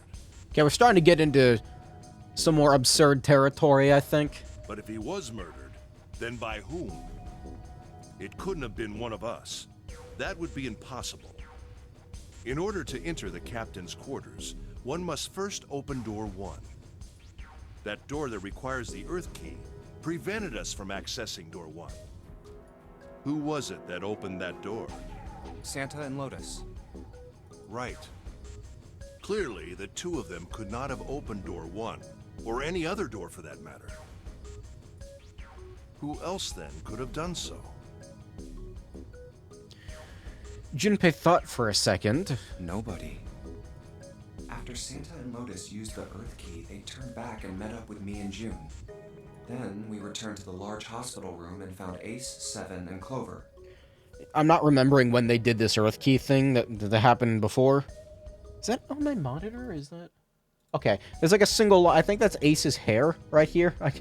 It's making me think that there's... The shower room, Ace, Seven, and Clover had stayed behind. It's making me think that there was a damaged pixel on my monitor or something. But it's impossible for those three to open door 1. But what about when June and I took the elevator to door 2? No, still won't work. We were only gone 5 minutes. No human being could have run to the captain's quarters, killed that guy in there, and run back that fast. It would be impossible for any of us to be the murderer. That being the case, who could have killed him? Wouldn't it make sense if his killer was someone who had been in the ship for some time? A person like that would know the ship well. They would know the locations of all the hidden passages and secret doors. The numbered door would mean nothing to someone like that. It would be a simple thing for them to enter the captain's quarters.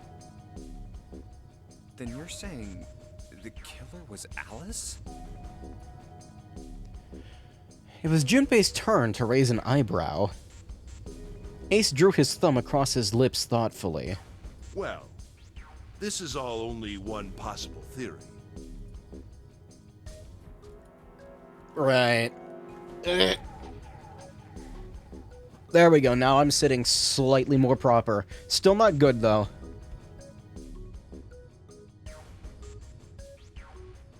All ice, Alice. In order to be comfortable, for some reason I'm cursed with the necessity to arch my spine in a bizarre way. Is she really somewhere on the ship? Junpei only had one clue. The key card in his hand. Maybe this card will give me access to the Forest of Knowledge. And the big mystery. What could be there beyond the Forest of Knowledge? Anyway, whatever. It's gonna have to wait. I can't do anything right now. I'll come back to this later. Yeah, I'll forget about this by then. He gripped the key card tighter and shoved it deep into his pocket.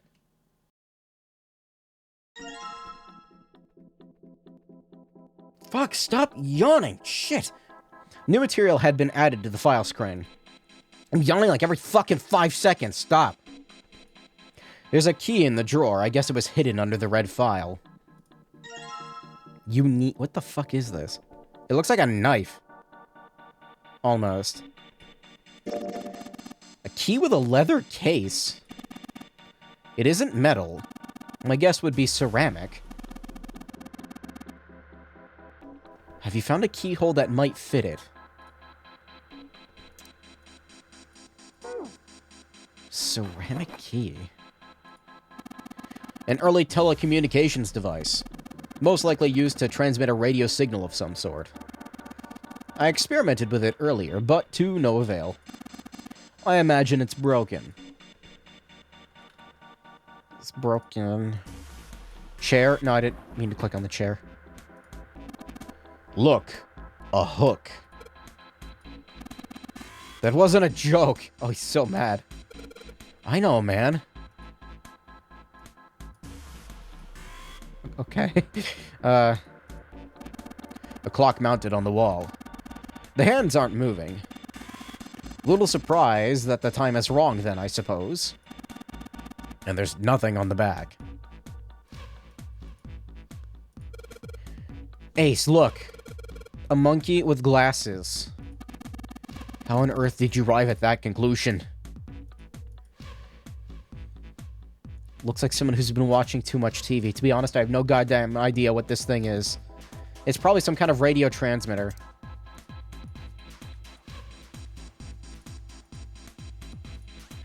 What is this? I don't even, like... It looks like a knife sheath, but it's, like, a part of it? So, wait, what? What? It's an old telegraph machine. I'll be honest, I have no idea how it works. Nothing in the drawer. Nuh-uh, there's air. How old are you, 9? No, I'm 7. Old telegraph machine.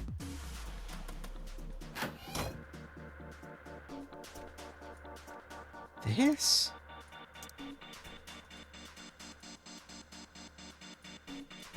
If I put my hand here in front of it, it shows up on the middle top screen back there.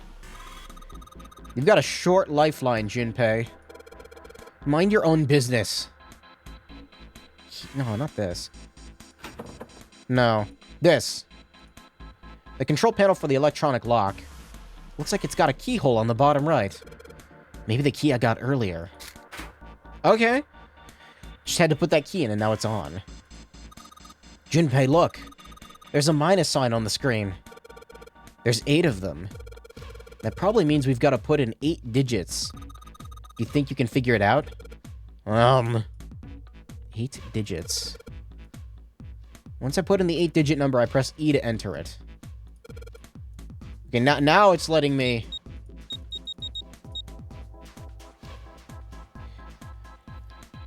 Why are they grouped together like that?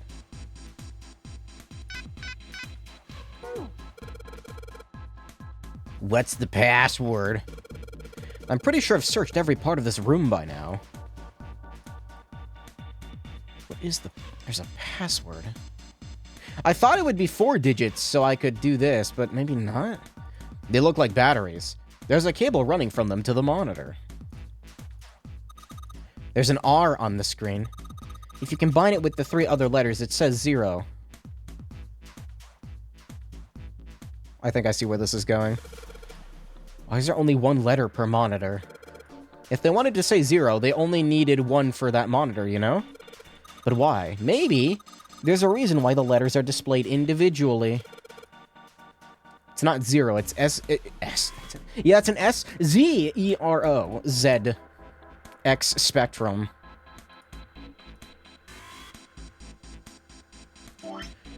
Do I actually need to... Bunch of fucking hieroglyphs. Not that. Not that. This. The chart shows the rules for each numerical system. Do I actually, like, have to... I don't think I need to count individually. I can do math in my head. Oh, that was my bones. Yikes.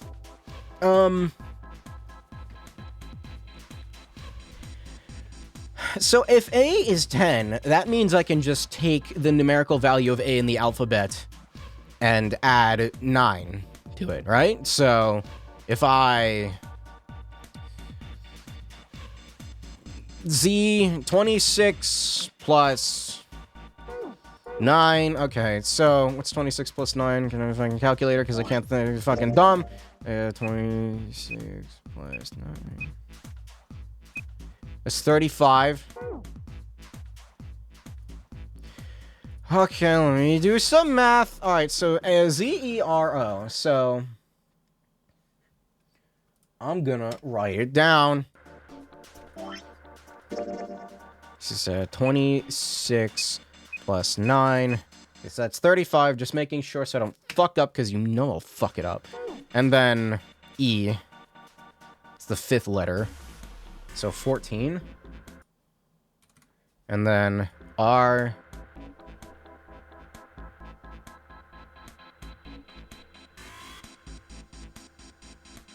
Fuck, why is it gotta be so goddamn long? Making me feel mentally inadequate. Shut up. 10. 1, 2, 3, 4, 5, 6, 7, 8, 9, 10, 11, 12, 13, 14, 15, 16, 17, 18. It's number fucking 18. 14. I feel mentally inadequate. I don't feel like thinking anymore. There's only so many numbers I can hold in my head at a time, okay? Jeez. I told you I was bad at math, and then O. Is that number 15? O is the 15th number, right? Shut up.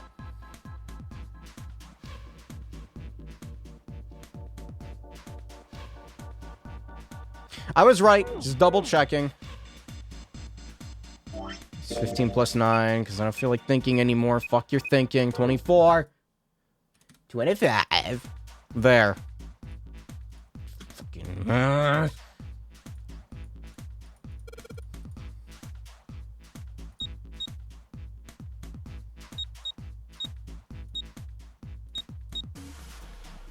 Yeah? There, fuck you. Yes, it worked. Good job, Junpei. Stupid. Excellent, you seem to have unlocked it. Good work, Junpei. Alright, let's go. Just fucking, like, implant a calculator in my brain. Jeez, everybody needs one. Just, like, a simple, like, a little, just inject, like, a little, like, microchip into my brain. It's a little calculator with a processor in it. It's all I need. Oh, are we done in here completely? Oh, okay. Well, at least that was the end of the you know. They stepped out of the captain's quarters and into another hallway. The hallway stretched out in front of Junpei for a bit before turning left like a great backward L. All right, let's go. Junpei rounded the corner and took off down the straightaway. He ran. And ran. And ran. At the end of the hallway was a door. That's the next door. At the end of the hallway was a Ran. Yakumo. She will kill you. He made straight for it. Wait, a piece of paper. Wait, what? He was nearly halfway to it when he noticed a piece of paper in the middle of the floor. Oh, fuck that. Junpei skidded to a halt. No. He dropped down to his hands and knees and quickly tore the paper from the floor. Map of the ship's interior for A-Deck. What's wrong? Why are you being so fucking dramatic? Ace, slightly slower by virtue of his advanced age, had finally caught up to Junpei. I found a map for this floor. He showed Ace what he snatched from the wall. Wait, the wall? I thought it was on the floor. He looked at it long enough to determine what it was and nodded. I see. With that, he began running again. Ran Yakumo past Junpei. Well, that was anticlimactic. I should keep this, though. Yeah, okay. Junpei shoved the map into his pocket and got up to follow Ace. But something stopped him. Hey, where's Clover? He turned around. Clover was nowhere to be seen. Damn it, what the hell is she up to? Oh no, I got a bad feeling about this. Junpei muttered angrily under his breath and took off back the way he'd come. As he stomped around the corner, he saw her. She was standing in front of the door to the captain's quarters, her hand on the doorknob. Clover! Huh? As Junpei watched, she closed it gently and quietly. I'm confused. What's happening? What the hell are you doing? Nothing. What do you mean, nothing? She's fucking withholding information again. No. Clover had unconsciously put her hands over the pockets of her jacket as if trying to hide something. What, did she chop off the hands of the captain and take them with her? What the hell is that? What? You've got something in your pocket. What is it? Oh, this? This is... a note. A note? Yeah, I found it in the pocket of the guy with the captain's clothes. What? Thought we searched him. It said something about the darkness of the sinister hand or something. Fuck, I knew Ansem was behind this. What the hell? Let me see it. No, not right. Junpei wasn't going to get to see it. From the other end of the hall, he heard Ace's voice. Hey, Junpei, Clover! What are you two doing? Hurry up! Nice touch there. He's getting mad. Clover shrugged. I'll show it to you later, all right? Okay. Come on, we gotta hurry. Before Junpei could protest, she was gone. Around the corner and off down the long stem of the L. A note. A note. Junpei was curious, but there was something else that bothered him. From the look of that pocket, it doesn't particularly look like just a note. Jeez, what are you thinking? For crying out loud. Junpei did his best to convince himself that it would make sense later and ran off after Clover. What else did she take? Junpei pushed past the door and found himself in a large room with a large set of stairs. The big stairs. So this is where it ends up. Just like it says on the map. Big boy room. It was just what he'd expected to see after reading the map. His I see after reading the map himself meant that Ace had probably realized the same thing. Ace, did he head down? He put his hand on the handrail and leaned over to look down. Oh, there he is. Yes, I see him. He's invisible on this chair.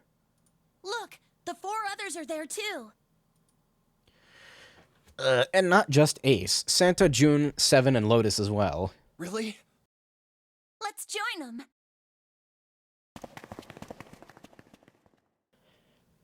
Junpei and Clover glanced at each other and hurried down the stairs. They reached B deck at the same time. Jumpy, Clover. Yumpy. June's face was excited. Something had happened. That much Junpei could tell by simply looking at her. What's up? Given their situation, he was not inclined to be excited about sudden developments. Then, June, however, couldn't contain herself. We found it. Found what? We found it. The door 9? What did you find? The last door. We found door 9. Whoa. What? Come on! Just follow us! We'll explain on the way! Okay. Well, I mean, I thought I would be the one to find it, but okay. Sure, whatever you say, Gim. Seven turned and jogged off down the stairs, maybe in another route. Well, if that's the case... Wait for me. We should get going as well.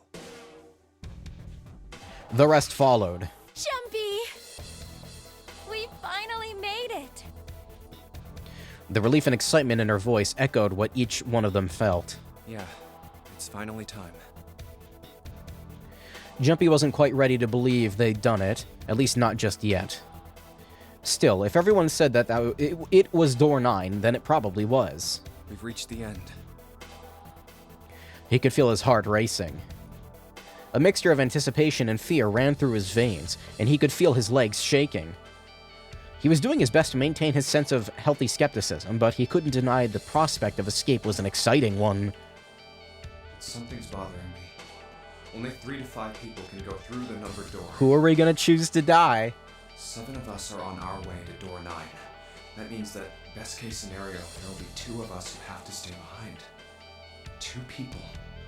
Is there a way? Junpei looked over at the clock. 4:30. We've only got 90 minutes left. I've got no time to wonder about it now. Hey, Junpei! June! What the hell are you two doing? Hurry it up! Santa's voice jolted Junpei out of his reverie. Let's go, Jumpy. June took off down the stairs, jogging as quickly as she could. Yeah. Junpei followed. So, alright. Continuing off of the story here while it's playing the funny cutscene, I'm going to assume that this is going to be a, quote, bad ending, or not a good one, And in order to get the true ending, I gotta go back and do the alternative routes, and then the morphogenic fields are gonna intertwine, and Junpei's gonna have realizations that he wouldn't otherwise. And yeah. As a group, they piled into the elevator and rode impatiently down to E-Deck. It looked familiar. There was a metal grate between the two elevators. The Seven grabbed hold of it and began to talk. I know I told you I'd explain it earlier, but honestly, there ain't much to explain. After we split off from you guys, the four of us got into the elevator on the left, and that took us to the other side of the grate. After that, we headed down another hallway. It took us toward the bow, and eventually to the number 6 that you two found earlier. We opened it and kept going. There was another locked door behind it, like usual, but this time we had to complete 2 different areas before we could unlock it. Once we were through that door, there was another hallway that went the other direction, toward the stern. So, on your way, you found the elevator. That's right. So, in other words, you kinda did a lap, huh? You came from that side to this side. Yeah. With that settled, Junpei looked around. So, where's the number 9 door? Over here. Follow me. The Seven began walking down the hallway that led toward the stern. Junpei and the others broke into a jog to keep up with him. By the way, They had been walking for a while, June in silent step with Junpei when she spoke. you know, it's because of Santa that we're all here right now. Huh? That all 7 of us are going to door 9. What? You don't get it? Santa, 7, and Lotus. What's their digital route? 9. 9. It's 9. That's right. They could have just left me behind and kept going if they'd wanted to. Oh, But they didn't. Yes, because Santa wouldn't let them. what a good boy. He said, we can't leave June and the others behind. I told Jareen was a good boy. That's why we went looking for you guys. And then you got on the elevator and went back to the central staircase. That means that Lotus wanted to leave me behind? What a... That's right. What... Well, I wouldn't have called that one. That Santa would be the one to stick up for you. I mean... Junpei felt his eyebrows knit as he considered that. Oh, don't get me wrong. Perhaps June had sensed Junpei's concern. I don't mean that 7 and Lotus said they wanted to leave me behind. We were just talking about it, and Santa objected to it first. I like how I completely ignored the fact that 7 might have objected. No, it was just Lotus. Is that so? Junpei was about to respond when 7 suddenly stopped. We're here. In front of them stood a door. So, is this... Yeah. Junpei couldn't see 7's face, but he could see him nod. There's no other place for us to go. Nope. Just look around. There's a big old iron wall at the end of the hallway. The other hallways on the left and right are blocked by metal grates. I see. God, my fucking nose is super congested today. If you're hearing me, like, breathing, like... It's because it's, like, I'm, like, having to force the air in and out of my skull. I hate breathing through my mouth. It's fucking... It dries it out. I see. It looks as though 7 was right. The door in front of them was their only choice. All right, let's get moving. He pulled open the door and walked in. Junpei took a deep breath and followed. It appeared they'd been telling the truth. No way. Where's the red? The first thing Junpei saw as he entered the room was the number. 9. Like all the others, it was a rough thing made of red paint. The door decorated sat on the back wall of a rectangular room. Junpei ran up to it. The 9 door. Oh, there it is. It was obscured. It was a large double door with a powerful styling. Something about it was almost majestic. It made the red paint look especially garish. We're finally here.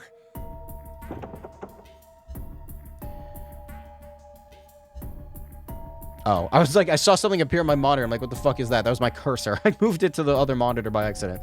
Junpei grabbed the handle and shook. It didn't budge, but then, he hadn't really expected it to. The red was bolted to the wall next to the door. It displayed vacant. No doubt about it. This is door 9. Okay, who's gonna die? Is it gonna be me? Oh, finally! This is the last. Junpei felt a flood of emotion wash over him. He felt a chill down his back, and his chest tightened even as his blood began to boil. There was a moment of complete silence. Junpei, look behind you. He turned around. Behind? What? Junpei could scarcely believe what he saw. Why? A door and a 9. There's another one. Oh? Hey, what the hell? What the hell is going on here? I wonder what that could be.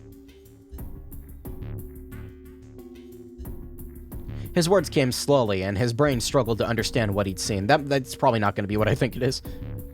On shaky legs, he made his way to the second 9. It was a small door, set parallel to the door they'd come through, but in the other corner of the room. 9. There was no mistaking the number. If any more proof was needed, the red was bolted to the wall near the door. Is there going to be a third 9? There's a red there too. That means... And of course it won't open. He grabbed the handle and shook the door, not because he expected it to open, but because he had to make sure it was real. But why? Why the hell are there 2 doors? It was Ace who spoke first. Do you think perhaps one is the right door and the other is the wrong one? Lotus was skeptical. I don't know about that. It seems unlikely. What makes you say so? Well, think about all the rooms we've been through so far. Weird music. They're full of puzzles, but there are always hints about how to solve them. I'm pretty sure there aren't any rooms where we just had to go with our best guess and leave it to instinct to solve the puzzle. Do you really think that at the very end of the game, Zero's going to suddenly throw in something that depends entirely on luck? Then you're saying there's some sort of hint in this room. No, I don't think there's a hint anywhere in here. I searched it very well when I was in here before. I didn't find anything that might have been a hint, though. Well then, that means... Yeah, both of these are the right door. I mean, if you think about it, Zero never actually said there was only one door with a 9 on it. It is hidden, but an exit can be found.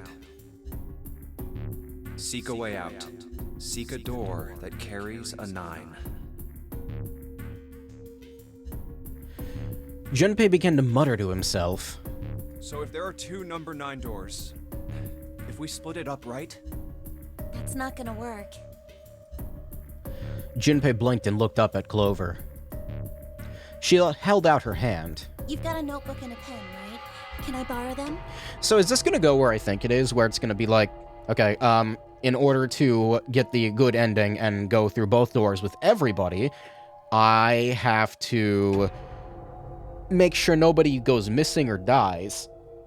Where is Snake? My back. One of these days I'll have a correct posture. It's not today. I just made it even... I'm just like sitting in pretzel formation now. Yeah, here. I'll turn it on the novel screen for a minute.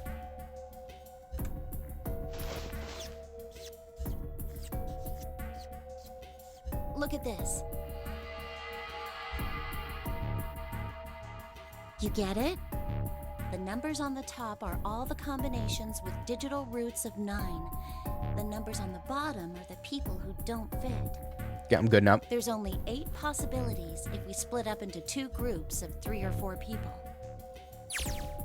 So... If 3 people go through the door, then 4 are left behind. If 4 go through, then 3 are left behind, right? Yeah. Clover nodded, almost as if she were pleased with herself for solving a difficult math problem. No way.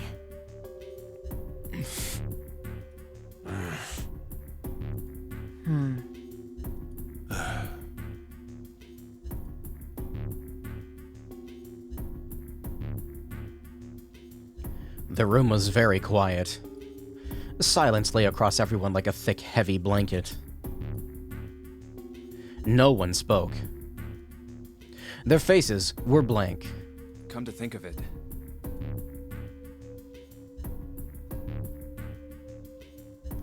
Desperate for something else to look at, Junpei turned his eyes to the room around him. what is this room? The walls were covered in candles. The wavering flame made the shadows of Junpei and his companions look as though they were dancing. Why is one missing? 2 rows of wooden pews filled most of the room. Pew. It looks like it's set up for some kind of ceremony. But what kind? Between them was a strip of rich red carpet. Looks like denim.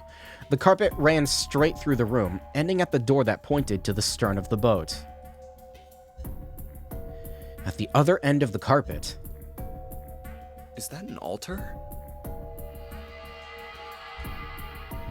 it was a recessed space into the wall between the 2 other doors.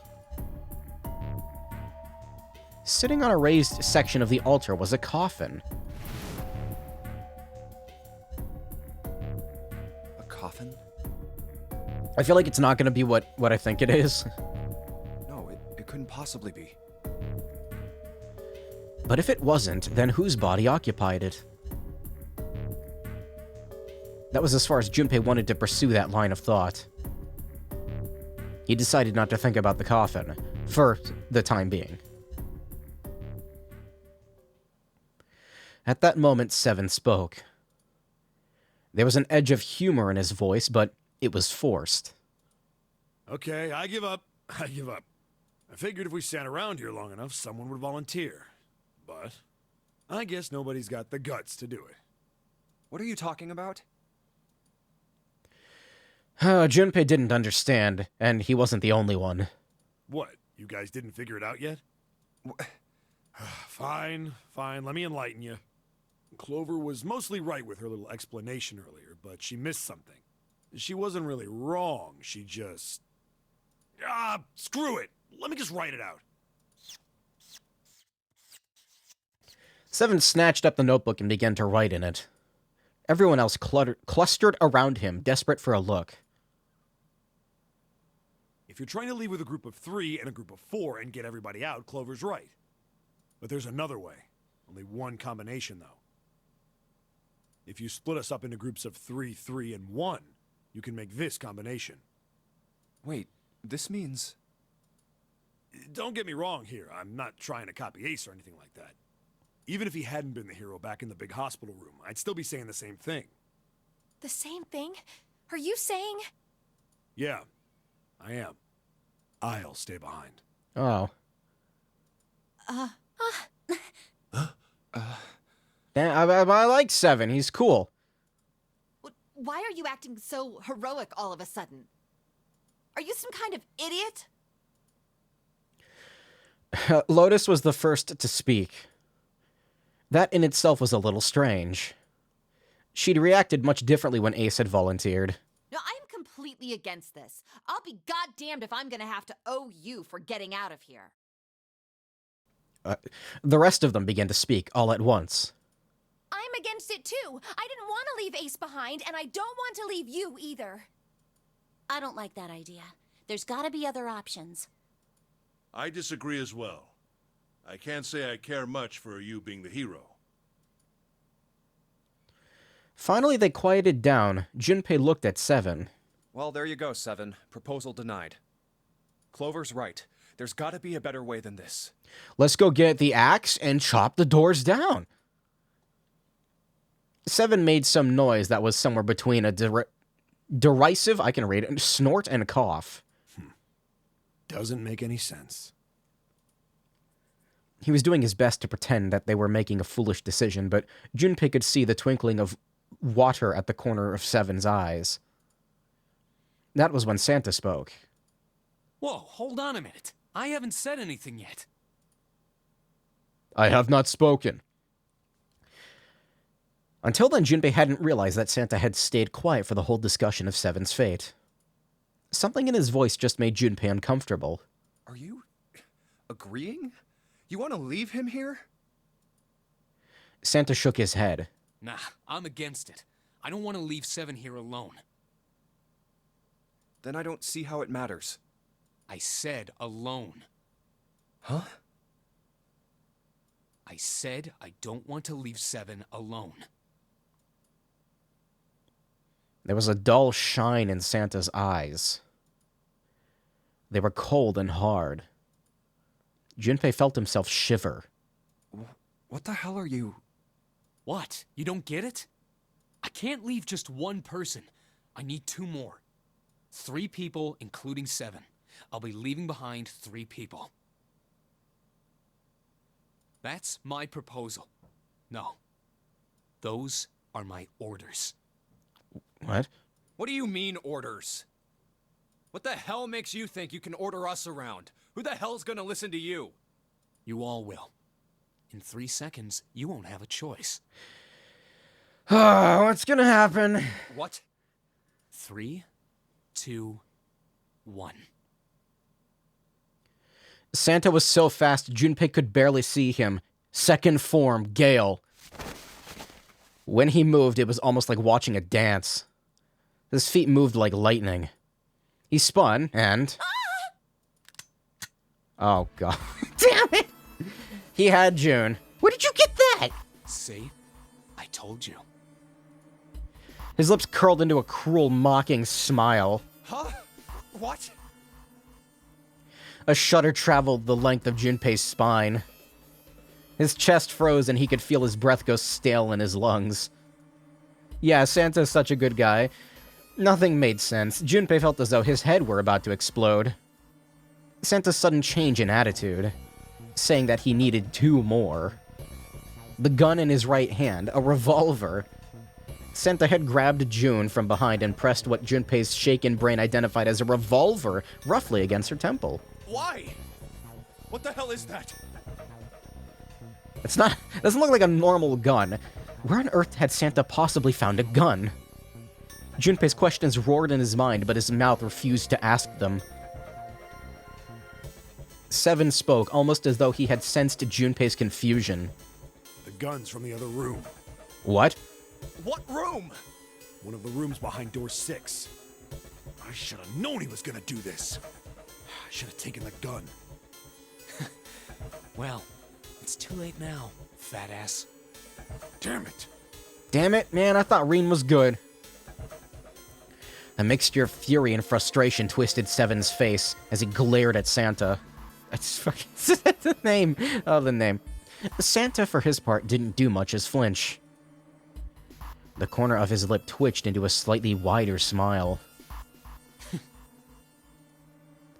And then the smile faded and he began to move. He walked backward, dragging June with him. Before long, his back was resting against the door. On the wall next to him was the red. He put his hand on the scanner panel quickly, and then forced June to do the same. Now, time for you to start following my orders. Ace, Lotus, congratulations! I've chosen you to come with me. Put your hands in the red. Oh, I'm gonna get left behind. That was what Santa had meant when he said he needed 2 more. Hey, you deaf? I gave you an order. Santa's eyes narrowed to slits. He glared at Ace and Lotus.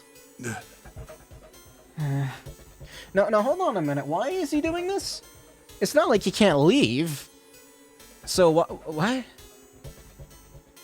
Why does he give a shit about leaving more people behind? I guess maybe he's Zero? I don't know. Doesn't make sense to me, though. They stayed frozen, like deer caught in the headlights of an oncoming car. Right. Fine. I didn't want to waste any bullets, but you guys just don't get it. So what happens if I go into the door with Santa? No sooner were the words out of Santa's mouth than his hand twitched. And the gun roared. Okay. I thought he was about to... Alright. A section of the floor exploded, scattering wooden splinters across the floor. A thin plume of smoke snaked out of the hole. There could be no doubt that the gun was real, and it worked. He really shot it? But why? Santa, why are you... Can you do it again? I wasn't looking. Maybe, like, shoot it, like, maybe, like, 8 more times into the floor? Just to make sure. Clover's voice spoke of betrayal and disbelief. Santa, I thought you were one of us. I thought we were friends. What? Angie. You knew about the leaf words and the four-leaf clover. Santa's cheek twitched, almost imperceptibly. What the hell is that shit? I've got no idea. You're lying. Shut up. Just shut up, you stupid bitch! Oh, interesting. You want me to put a bullet in your fucking head? Man, you can just choose to not give the clover to her. Alright, this is actually good, I think? I don't know where this is gonna go. Flecks of spit flew from Santa's mouth. Ew, his face twisted with rage. Clover recoiled, her eyes wide. When she spoke, her voice was very small. Santa. He snorted, then shook his head vigorously and turned to face Ace and Lotus. Alright, assholes. What are you still standing there for? When was the last time I saved? Sometimes I forget.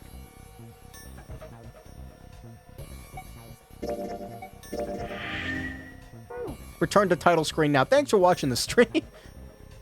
Get over here and scan those bracelets. I don't have all day.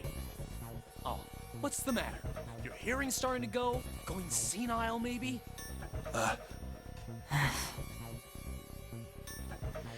Ace and Lotus still didn't move. It almost seemed as if they couldn't move. June's face was pale behind Santa's arm. His eyes were wide and her chest heaved with every quick breath, like an animal cornered by a predator. Junpei's mind worked furiously. What were they going to do? Then he realized something. There was nothing that they needed to do. There was nothing to debate. That's it. June's safety was the first priority. Yes, leave it in the hands of him. Good idea. That much was obvious.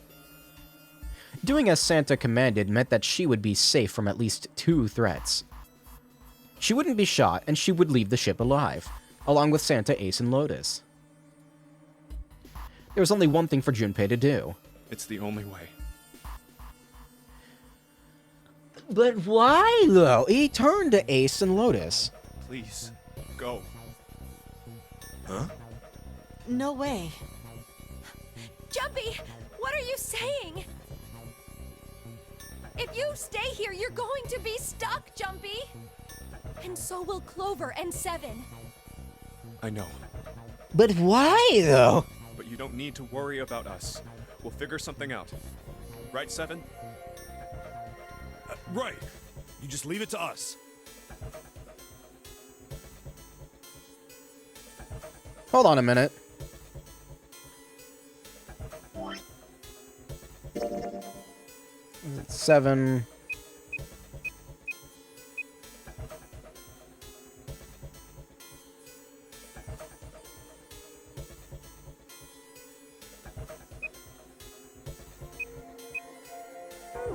Interesting. It's gonna piss me off to do what Santa says, but... Don't worry about me either. There's still Maybe something he's I have not to such a take care bad of. guy. No, you can't! Ace, Lotus, don't come over! Don't worry about me, please! June was almost crying. Junpei walked around behind Ace and Lotus. He gently placed a hand on each of their shoulders. Please. and pushed them toward the door. They almost stumbled, then rightened themselves and took another step, and another. They turned around and Junpei nodded. Go. All right. Fine. Ace and Lotus turned around again and walked slowly toward the door where Santa was waiting for them. How is this going to go? I can't tell if this is a bad ending or not. Because, like, after what seemed like an eternity, they stopped in front of the door marked 9. Santa smiled. Alright, now let's get those hands on the scanner panel. What's the holdup? What? You think I'm fucking around here? I don't give a shit about this girl. The red doesn't need a person, you know? All I need is the bracelet. You get it? Good. Now put your fucking hands on the scanner. I'm not gonna say it again. Reen is super serial. He shoved the revolver harder against June's head and she winced. Fine. Ace sighed, defeated, and placed his hand on the scanner panel. Lotus went next. These are deceptively large. Like, they look smaller in perspective to the size of the doors, you know?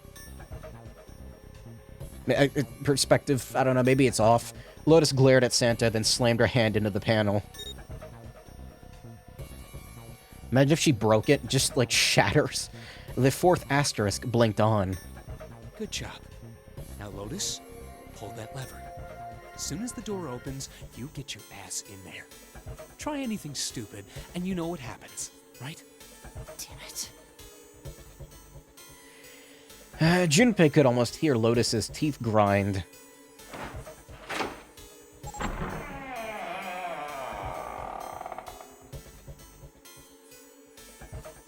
The door slid open. Door number 9 opened at last. It opened with a low, powerful rumble, a drum roll to welcome the chosen few. Good. Go. Oh my god, I hate... I have to like keep muting myself so I can go till I get oxygen, because if I try to do it through my nose, you're just gonna hear... Lotus and Ace walked through the door, their eyes furious but defeated. Santa waited until they were all the way inside, and then hauled himself and June across the threshold as well. 6, 7, 8... Later.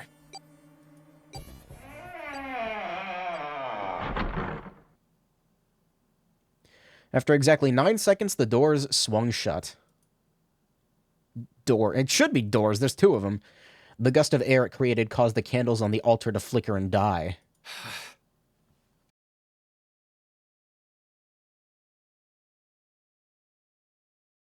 So does the game end here, or is there more? The room fell silent. Junpei, Clover, and Seven had been left behind. Clover looked down at her hand and traced with her finger the faint blue veins that crisscrossed them. Seven shoved his arms into the front of his overalls and scratched his stomach. No one spoke. Silence made the air feel thick and oppressive.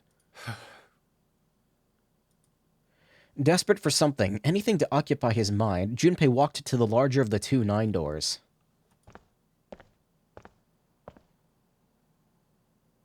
He stood in front of it and looked at the red. It read engaged. He moved to the smaller door.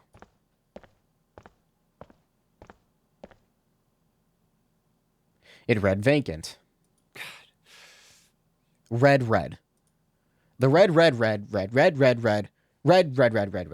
The digital root of the remaining people was 7. If only there was another guy here. Yes. There was no possible way for them to open the door with the 9 on it.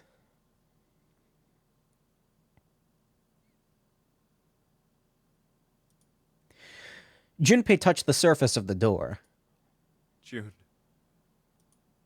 He thought about June, about Akane Kurashiki. Kurashiki, I think I'm saying that right. Was she safe? That was all that mattered to him. He suddenly heard a faint explosion noise. If she was alive, if she had escaped that horrible boat, this horrible boat, the boat that they're currently on, that was what Jumpy prayed for. 7 came up next to him. He pulled off his hat, scratched his head inside. So, what do you want to do, Junpei?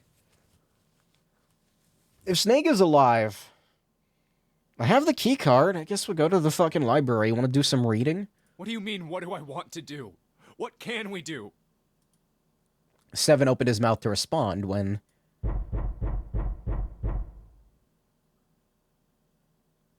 a noise echoed throughout the room. Someone was pounding on something, vigorously. It wasn't mechanical. It was certainly human. Junpei and 7 looked at one another. What the hell is that? Shh, quiet. The coffin? Is he in the coffin? Clover motioned to 7 to be quiet. She put one finger to her lips and closed her eyes in concentration. The coffin. I thought those went out. The 3 of them listened, trying to determine where the sound was coming from. Where is it coming from?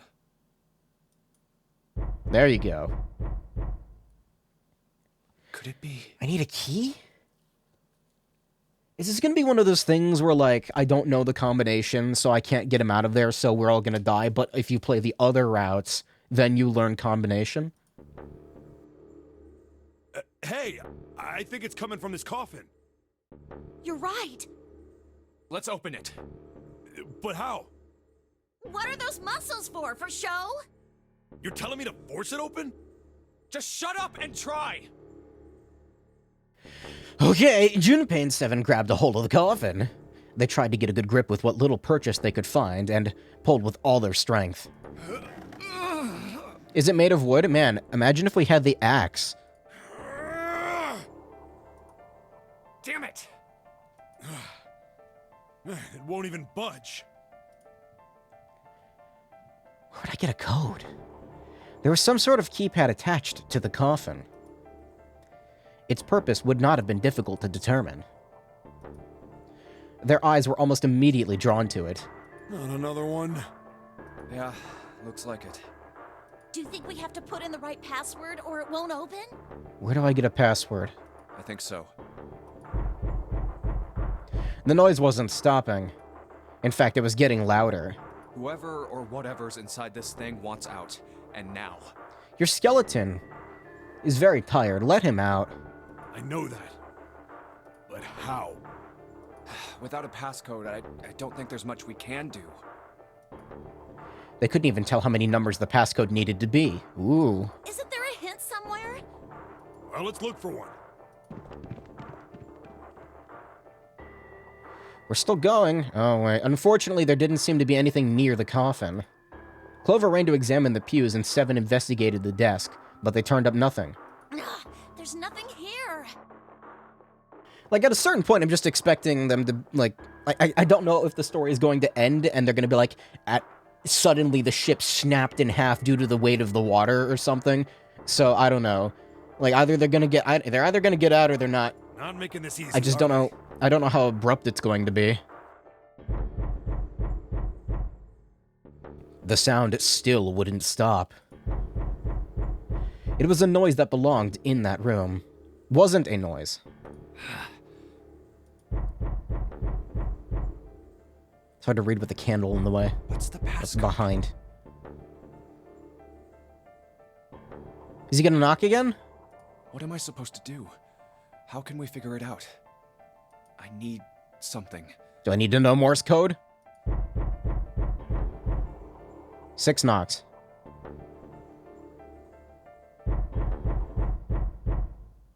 There it is. So is this the... Did I do it again? Did I get to the route that I need to do in order to win? And I'm so close, but I have to go do the other ones? To be continued. Unfortunately, that's the wrong answer. Actually, I'm Santa. What?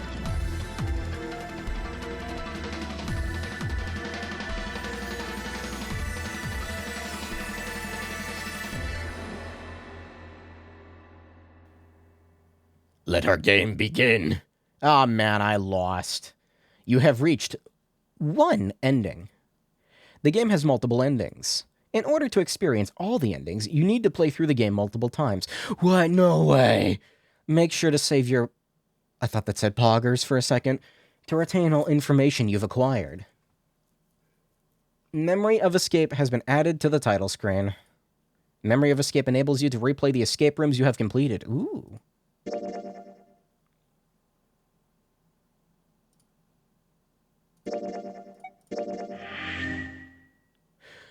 Okay.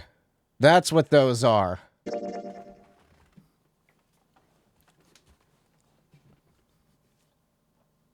Okay.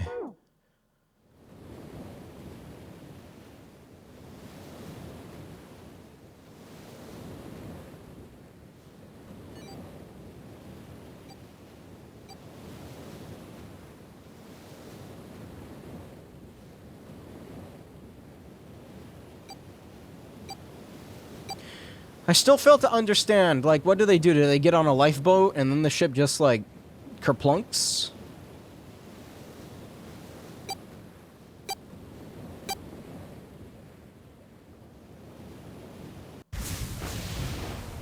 I'm sorry, did it fucking explode?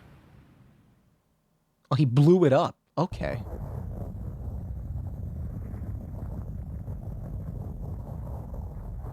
Oh, wait, no, are we... A loud noise startled Junpei awake. His eyes snapped open. What the? As they adjusted to the light, he realized that he didn't recognize the surroundings. Ow! Now, hold on a minute. No, Flo? How do I fucking... Okay, that's how.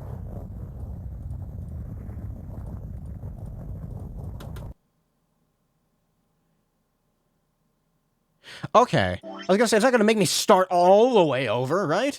That sounds stupid, so I can jump to points. There's no reason for me to redo this. Locked and unlocked. Locked and unlocked. What was here? Outside the room. No.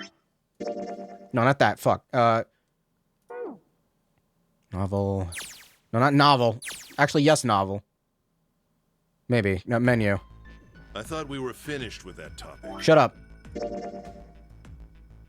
So, the 4 door. So I need to... God, kind of annoying that I have to back out every time. Fuck, not that. Okay, flow. It's a little... It's less fluid than Somnium's was. Somnium's was very easy to navigate, even if it was kind of a jumbled mess. Like, layout-wise, it was easier to jump to things. The menu was more intuitive. So, what do I need to do here? I guess I just need to do this right now, yeah?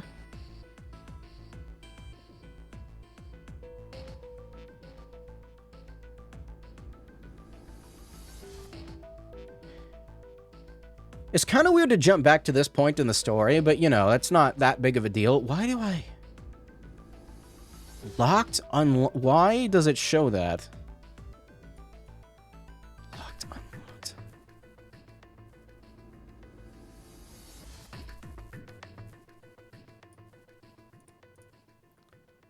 The 3 left behind. How do I get this one?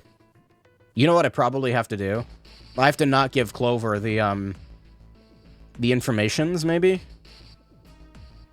Wait a minute, how do...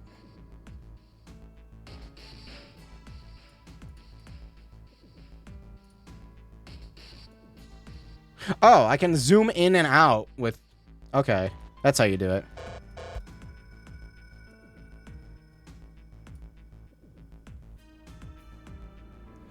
I'm gonna go to this door. I'm gonna take a BRB real quick, though. I gotta use the room. Give me, like, 1 second. I won't be gone that long. Beep.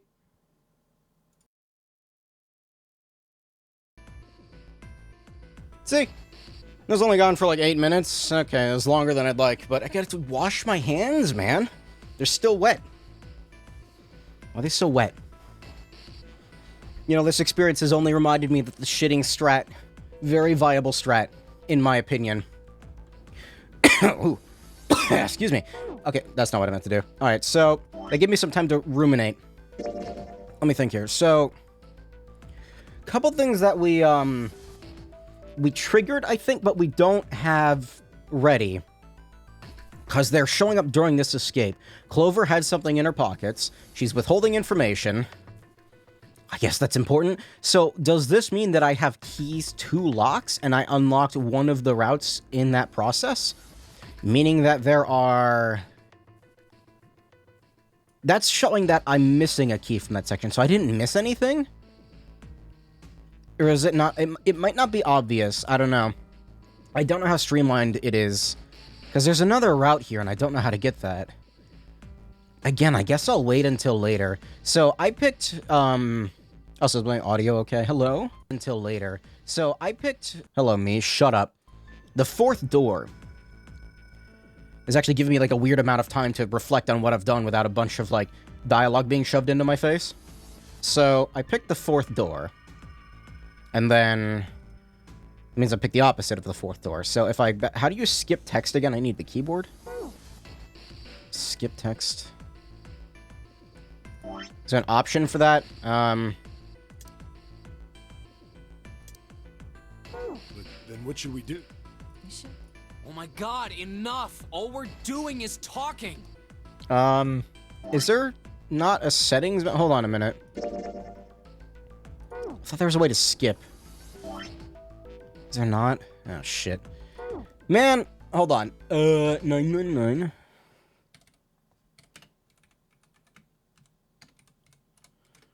I just typed in 2 X's by accident.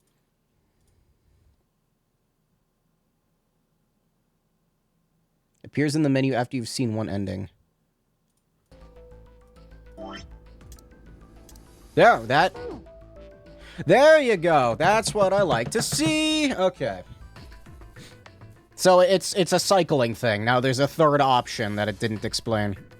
Hold on a minute. Let me see something real quick. Oh, 8365. What's our digital route? That's 4. Is it still 4?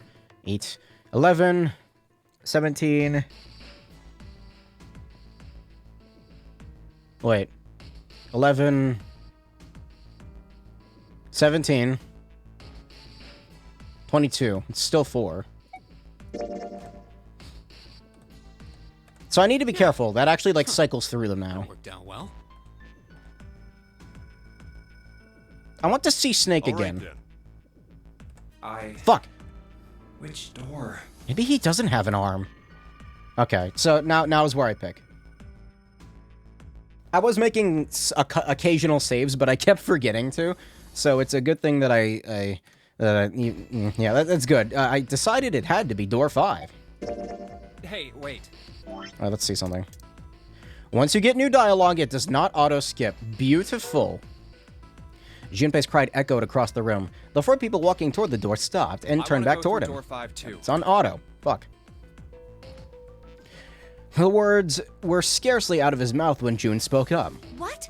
What are you saying, Jumpy? Jumpy. If you're going through that door, then I'm going with you.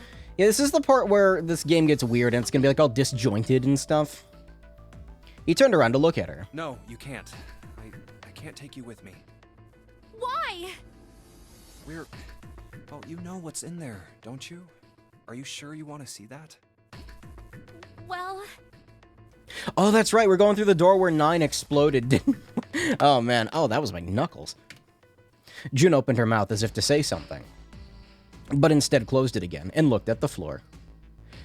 Junpei felt an ache in his chest at her clear distress, but the choice was not his to make.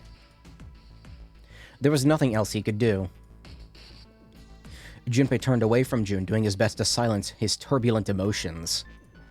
Please, let me go into door 5. 7 scratched his head and looked at the young man. Man, now we're right back where we started. You know that? Junpei's bracelet is number 5, right? His arm is slack at his side.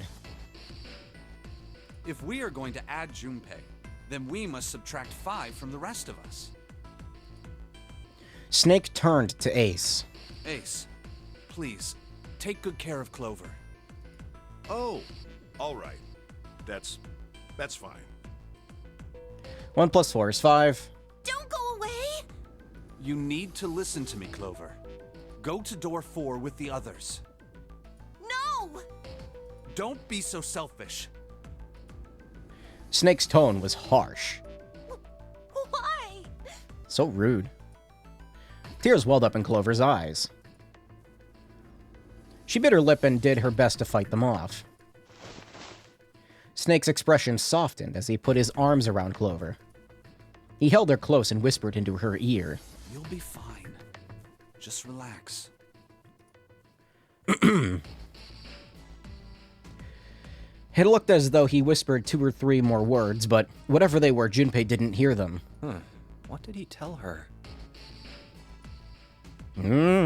He couldn't help but wonder what the other man had said.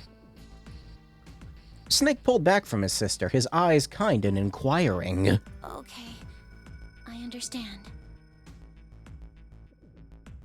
His voice was barely audible from where Junpei stood.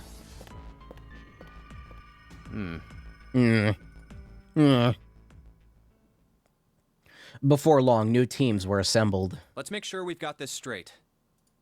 Those going to door 5 are me, 7, and Snake. 7 plus 2 plus 5 equals 14. And the digital root of 14, 1 plus 4, is 5. Wait, no, didn't we go through the gore door last time? So... what are we, Oh, no, I'm confused. And those going to door 4 are Lotus, Santa, June, Ace, and Clover. I forget which door he went into. Let me see something. Okay, so flow is unlocked. Oh, interesting. Wait a minute.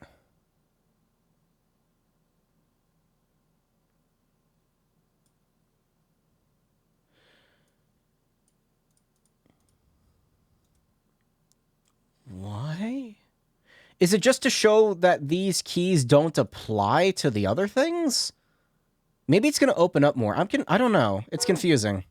8 plus 3 plus 6 plus 1 plus 4 is 22. And the digital root of 22 is 2 plus 2, 4. We're okay with this. No problems here. Yes. Let's do it. So I'm mostly interested to get to know him better. We didn't, like, get any, time before he vanished. All right, then. 7, Snake, and Junpei scanned their numbered bracelets in quick succession. The screen of the red showed 3 asterisks. The lever's all that's left. Okay. All right, then. Let's go.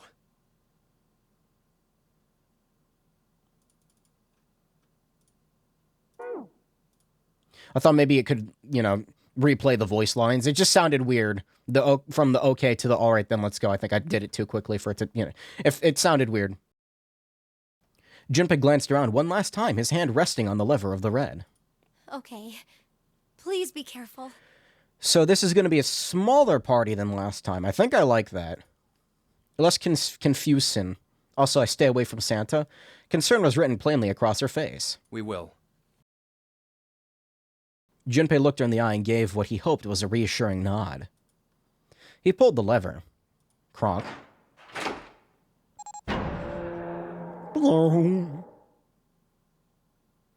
With the sharp clack of a lock releasing, the door swung open. And it's open. No, yeah, this is the gore door. Okay. Ahead of them, in the small hallway, were the pitiful remains of the 9th man. Okay, yeah, because there was a scene where it described, like, what was going on there. I think what that was the, like, they opened the door, looked inside, nobody went in, and then it re-shut. So, yeah. Oh.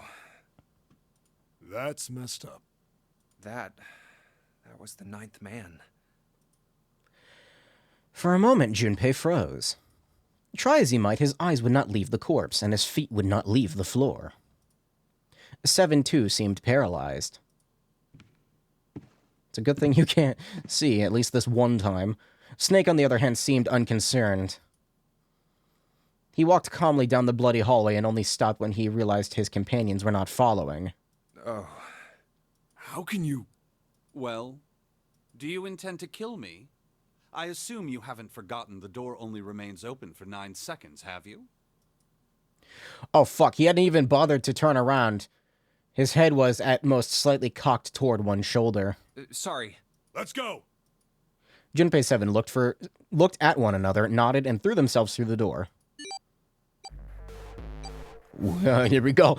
As they did, a cold tone sounded from the left wrist of the three men. 7 and Junpei looked down at their bracelets. On both of them, and Snake's, a red skull had flickered to life. Damn it! The countdown started! They had scarcely processed this information when... Kerchunk. With a metallic slam, the numbered door behind them swung shut. Shit, the door! There's no turning back now. And if we don't manage to find the deactivation device...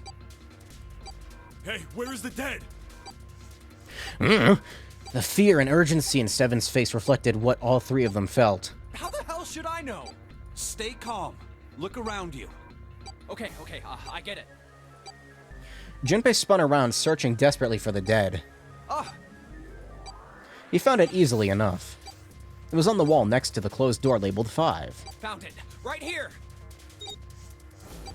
As he yelled, he struck the scanner with his hand. The other two scrambled to follow suit. As soon as they finished, Snake threw the lever down.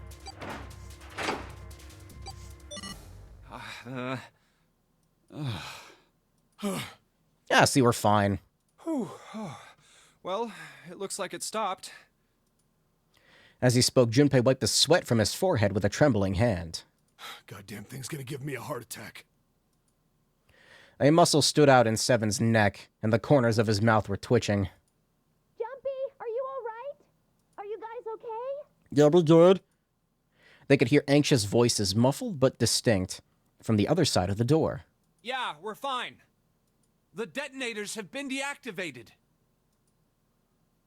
They heard relieved sighs, and even through the door, the three men could feel the tension disperse. All right, we're moving on. Be careful. Okay. Whoops. Sure thing. Fuck you. Maybe not, I don't know. He might have been doing us a favor. Still hard to tell. And they're gone. They heard footsteps moving away, and before long, they were alone again. Now. Junpei looked around. Doesn't look like we can go any further this way. The hallway ended roughly 20 or 30 feet away from where they stood. Maybe this wall can be moved. Or not. It's not budging. Hey, there's a door over there. To the left, however, was a wooden door that looked positively inviting by comparison. Comparison? In the middle of it was a plaque that read First Class. A first-class cabin, huh? Yeah, Class 7 is on the other side. Well, it seems like it. Let's have a look then, shall we?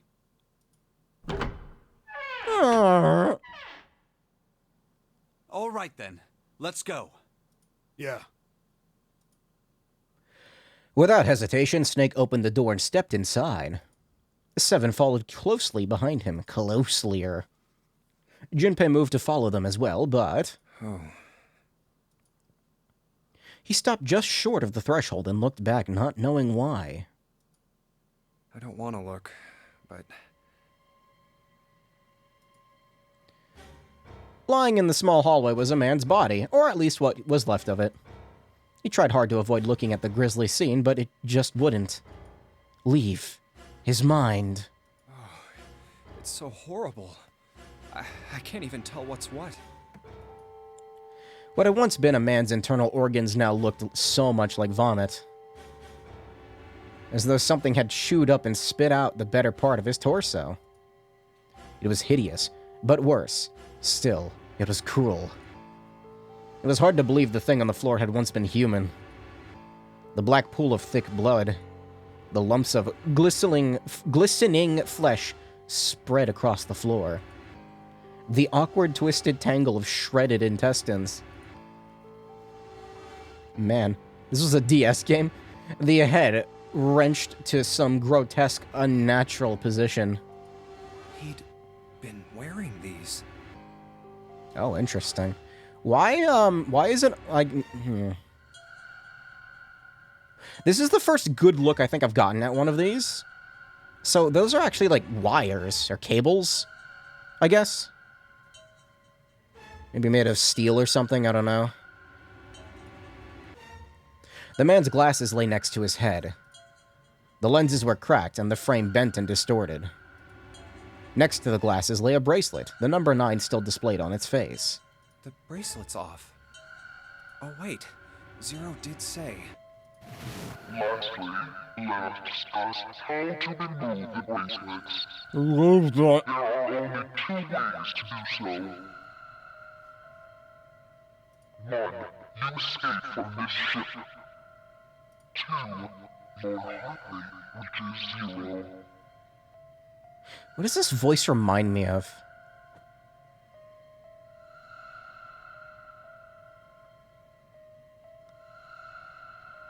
I think it's an animation from Gooseworks? Is it Little Runmo? There might... Is it Little Runmo? I can't remember. There's a voice that is in one of Gooseworks' animations, I think, that sounds identical to this. Except it's, you know, shittened up.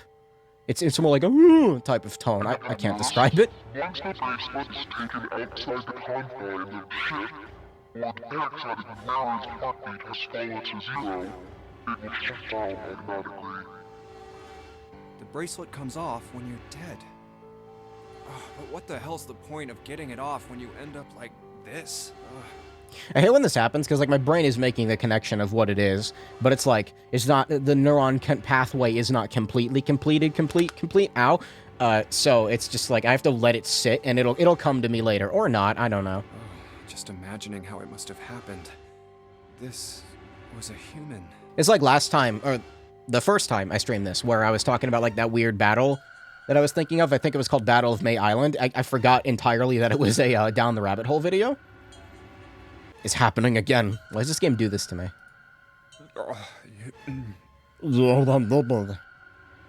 Suddenly, Junpei felt his stomach convulse, and a knot of muscle gripped his throat.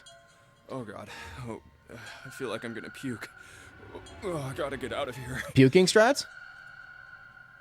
He clapped his hands over his mouth and ran to the first-class cabin.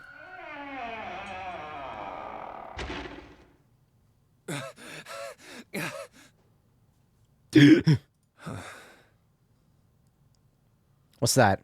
What's this? Is that where Sirius Black is? It looks like a paper? Is that just a piece of metal? I don't know. The atmosphere changed immediately. The room was gorgeous, and despite the apparent age of the ship, none the worse for wear. Huh. Where did they... It was Little Runmo. It was the fucking spin the wheel scene from Little Runmo. Hold on a minute. Can I... Spin the wheel. See, now I have to play it. No, hush, shush, shush, shush. Where is it? Fucking where's the scene? I love this animation so much, by the way. Nope, that's Meatball Man. Yeah, here it is. Is this it? Glittering prizes. All you have to do is spin the wheel of funness. Okay, it's not exactly the same, but it's kind of close. There was a part of it that sounded identical. I think it's the very beginning. Winning one of several glittering prizes. All you have to do is spin the wheel. So grab your girth and test your worth. Grab your girth, test your worth. It's close. Man, I knew it was from Little Runmo. It just took me a minute. He looked around. Ned has been endlessly dying on Twitch since the puzzle room with Ace and Clover, sneaking in a video for the stream before he disappear again. Oh, shit. I love it. Hank Schrader's last words are Sussy Baka. I guess this is technically spoilers for Breaking Bad, so 5, 4, 3, 2, 1, there we go. 80 million. And all you've got to do is let him go. I can't show the video, but I'll play the audio. What do you think, Fed? Would you take that deal? Walt, I don't know, man. You've been seeming sus lately. No, Jack. Almost like we have an imposter among Jack. us. I saw that you want. Don't lie to me, Walt. You sussy baka. That's so fucked up. Oh, I love Breaking Bad. The wheel of fundus. Grab your girth, test your worth. Because it's time to spin the wheel. I can't play the song from it because I think I actually get copyright claimed. But it's a good... Little Run, though, is very good. Gooseworks is a fucking genius of many talents. Where did I leave off? Where did they... Hold on one second.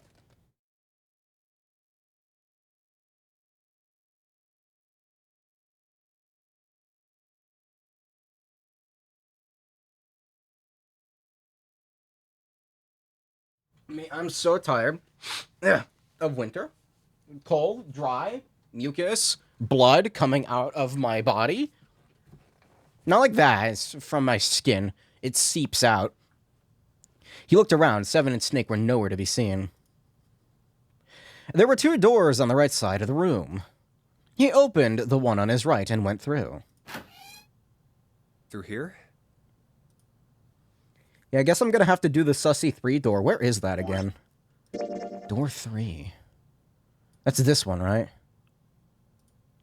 The 7 door. I think it's this one. Yeah. So... one of these doors just leads directly into the main... story. I fucking hate my body, man. And then this one branches off into something completely different. But this also branches off to that path? How do you get this? What is this? The 1, 6, and 2 doors. Okay. Because these are completely separate from the others. Huh. Wheel of Fundus. See, I'm just fucking thinking about, like, Zero's, like, gets on the intercom. Grab your girth, test your worth. On the other side of the door was a short hallway. He jogged down the hallway, opened the door at the other end, and peeked through. The fuck is that? There they were, to his right, busy examining something. No, he's got an arm. I see arm there. Why was... What? I need Clover to elaborate. What's up? He stepped through the door and walked toward them. Check this out. We found this thing here on the door. The door. The red light's on. Does that mean it's locked? This game has much more than 9 doors in it. I can't believe I was lied to. It's false advertising. So I would assume. Is there any other way out? We looked around a little. Other than this door, we didn't find anything. So you're telling me that unless we can open this door... Yes. We won't be going anywhere.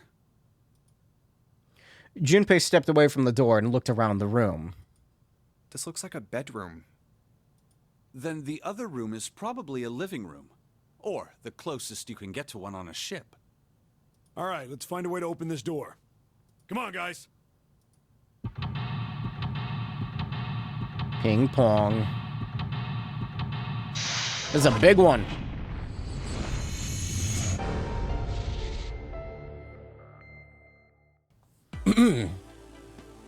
Yeah, that's decently... It's about the same size as, like, the 2 rooms from the other path, right? Yay, puzzles! What the fuck is my hair doing?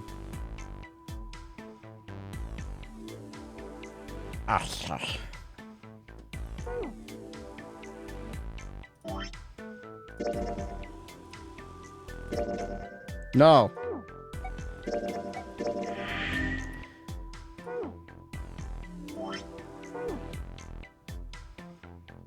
So what is this? Looks like a crank? So this is the locking thing. It's flashing red. That usually is not a good sign. Is that a microphone? What is that? It looks like a satellite dish. Dust on my glasses. Let me see. Judging by the feel of it, I would guess that we are meant to produce some sort of sound. And this device will sense it and unlock. It doesn't look like a microphone. It almost looked like a crank that you had to turn, but no. Huh. Bed? Oh. Score? Oh, fuck off.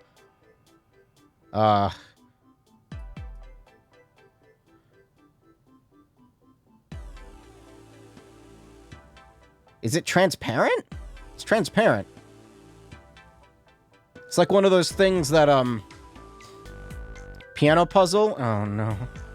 It's like one of those things with the old-style projectors where you put the transparent sheets on top of it. Do people still use those? Oh, such a silly question. Schools are so underfunded that of course they're still used. Yeah, 70s technology. 60s, 40s, 30s. I see. This feels like glass. That's glass? School moment. NA moment. A rectangular plate of glass. It's glass? There's something written on the surface. It's a sheet of music with a couple of A notes. Just A's? I guess they all are on the same line. Yeah, I didn't even notice that. That's it. Kind of weird, huh? I kind of missed that thing. There was a charm to those things. They're so primitive. It took Junpei by surprise. Snake, usually so calm and collected, suddenly began to move. What is up with his arm? Like, this is weirding me out now. I need to know. Like, why would his arm having bones in it not make sense, according to Clover? He stared about the room almost frantically, clearly looking for something. No, Junpei thought. Not staring. After all, he's blind. Blind or not, Snake was clearly attempting to do something. At last, Junpei could no longer contain his curiosity. What's wrong? You got weird all of a sudden.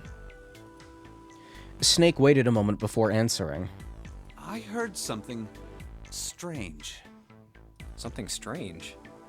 Ah, well, never mind. It doesn't seem to be anything suspicious. What? I don't wish to toot my own horn, but my auditory senses are considerably more advanced than those of most humans. Cue him putting on the Daredevil mask, helmet thing, whatever you call it. I notice even the Hat? slightest of noises. Right. Are you gonna tell me you can hear a needle drop from a mile away? No, such a thing would be impossible. However, by listening to the sound of footsteps and breathing, as well as sound echoing off the environment, I can locate most objects. Oh yeah, that's right. When Clover fell on the big staircase a little while ago, you were at her side immediately. So that was... Yes, I could hear it happening.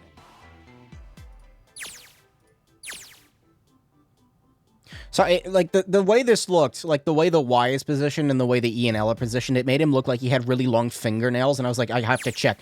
No, his fingers are normal. In fact, I can run quite fast. Certainly as fast as you. And should someone attempt to start a fight with me, I am quite confident that I could defeat them.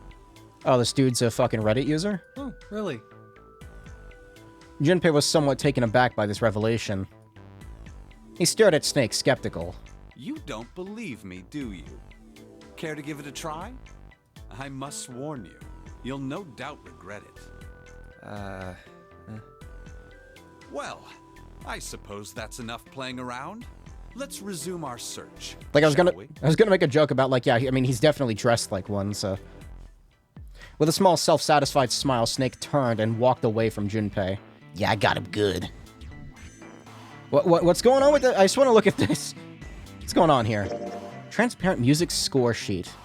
Do I need to stack them? I might need to stack them if I find more. A bed with a canopy. I've seen things like this in movies and stuff, but never in real life. Sure, you don't see too many these days.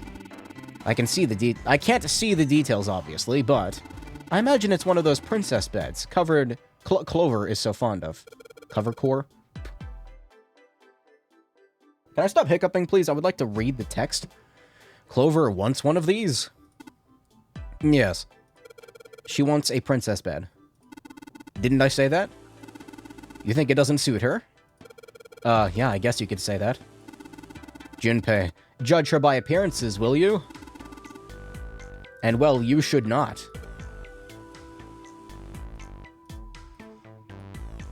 This makes me miss my own bed and sleep. No, stop. Click away from it, thank you. What's this? It's a desk. Feels kind of fancy. Small round chair. Looks like it probably goes to the vanity. Okay, nothing else here. 2 doors. We'll get to the doors in a second. It's totally a table with a mirror. You know, that sort of thing is known as a vanity. Were you aware of that, Junpei? No. Of course, vanity also refers to self-love, conceit, and narcissism. As such, you could say that every day when a woman looks into one of these, she is staring at her own conceit and narcissism. Doesn't that strike you as terribly sad? How poetic. An antique vanity. There's nothing in the drawer. Totally nothing. Alright, this is fucking... what? The map? What's this? This isn't a score. Is this a map of the ship? A map? There's a map of the ship here? Yeah. Then I imagine it'll prove very helpful. You'd best hold on to it, Junpei. I am the main character, after all. Might as well put the glass plate on it. Is something wrong? It's kind of hard to see the notes. Maybe if I put something under them? A background for the notes.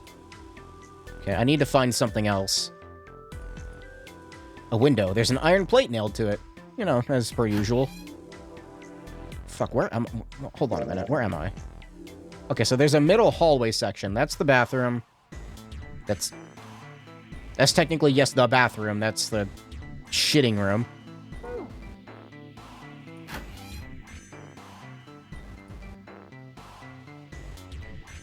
I don't like the look of this water. There's a plug at the end of this chain. Let's see if I can pull it out. Whoa, hold up.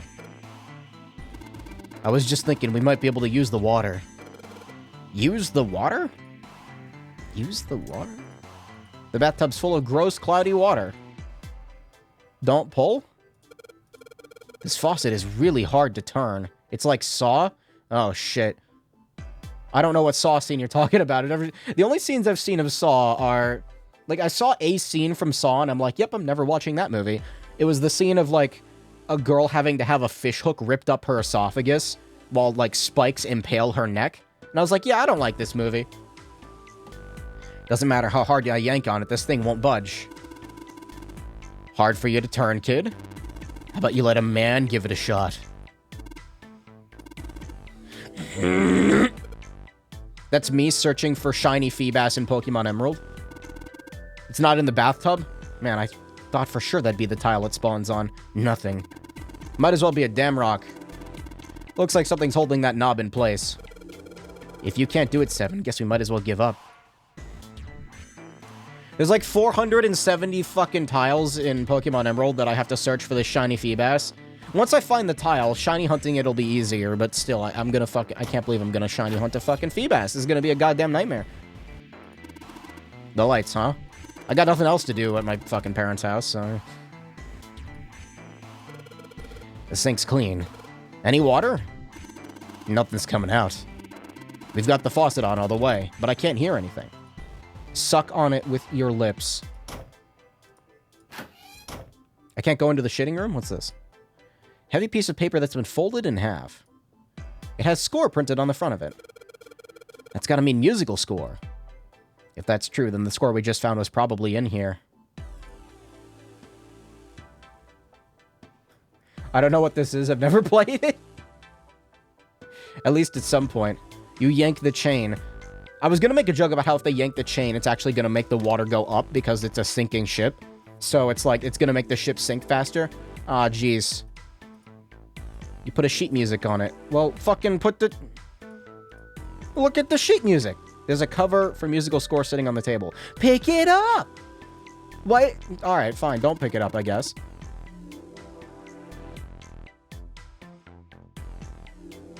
Excuse me. This is some sort of antique desk. Makes sense, though. I guess the whole room is full of antiques. I could get a nice handful of cash for all the stuff in here. An old-fashioned desk.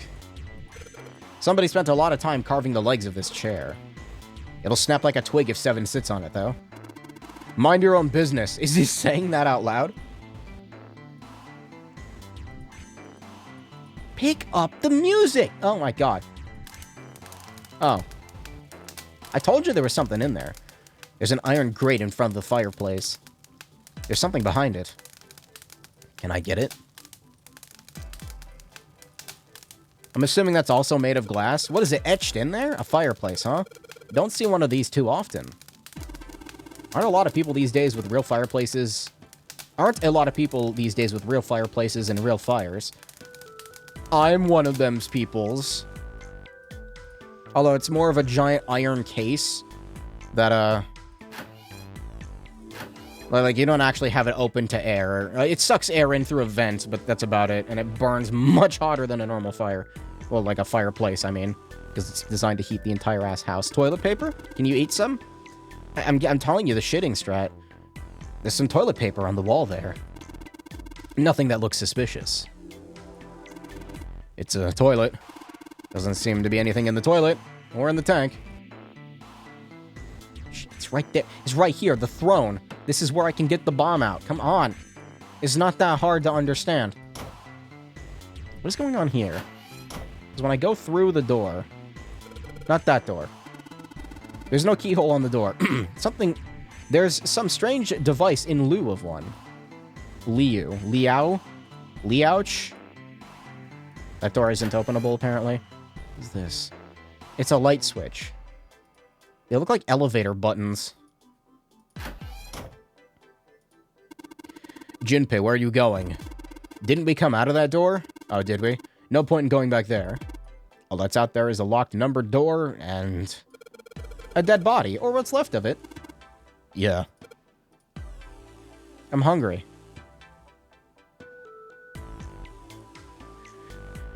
Shitting strat. No, I'm not a cannibal. Yet, there's an expensive-looking chair sitting over here. Couch? The couch looks just big enough for 3 people. Looks perfect for me. What? Perfect for an elegant gentleman like myself. The couch looks a lot more elegant. There's something you aren't saying. Never mind. I like Seven a lot. He's cool.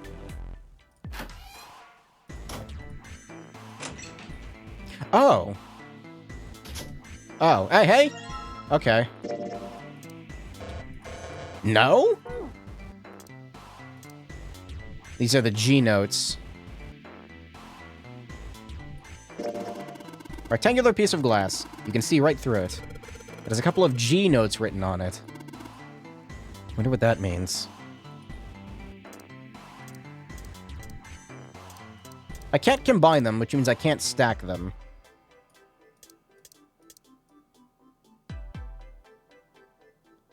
Rotating these are very finicky.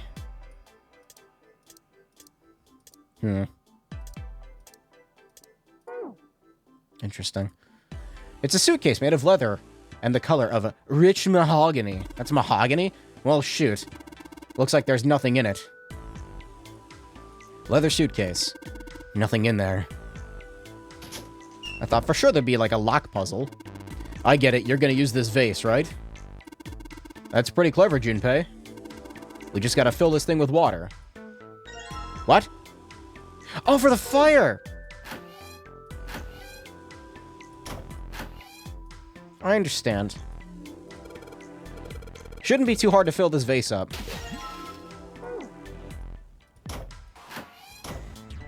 If that water was cleaner, it would be very satisfying to,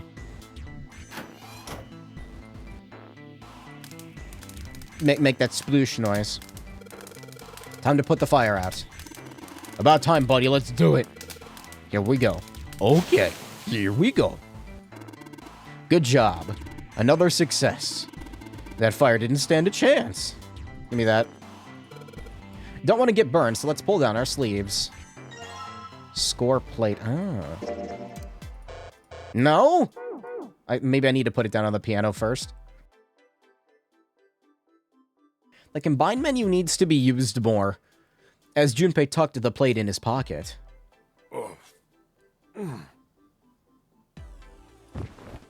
Oh, he's dead? Shit. Seven cried out and stumbled, his balance lost. He threw out a hand and caught the wall in time to steady himself and avoid the floor, but his face was flushed, and he looked startled. Hey, Seven. What the hell was that? Are you alright? Yeah, I'm fine. I just felt a little dizzy, that's all. Seven rubbed a couple of fingers across his brow and then shook his head as if to clear it. What the hell is wrong with me? There's memory loss, now I'm getting dizzy for no reason.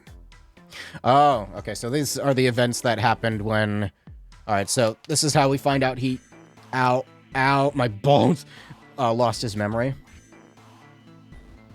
I went to grab my mouse and it was like a solid 6 inches further to the right than I expected, so like I went to grab it with confidence and it was just...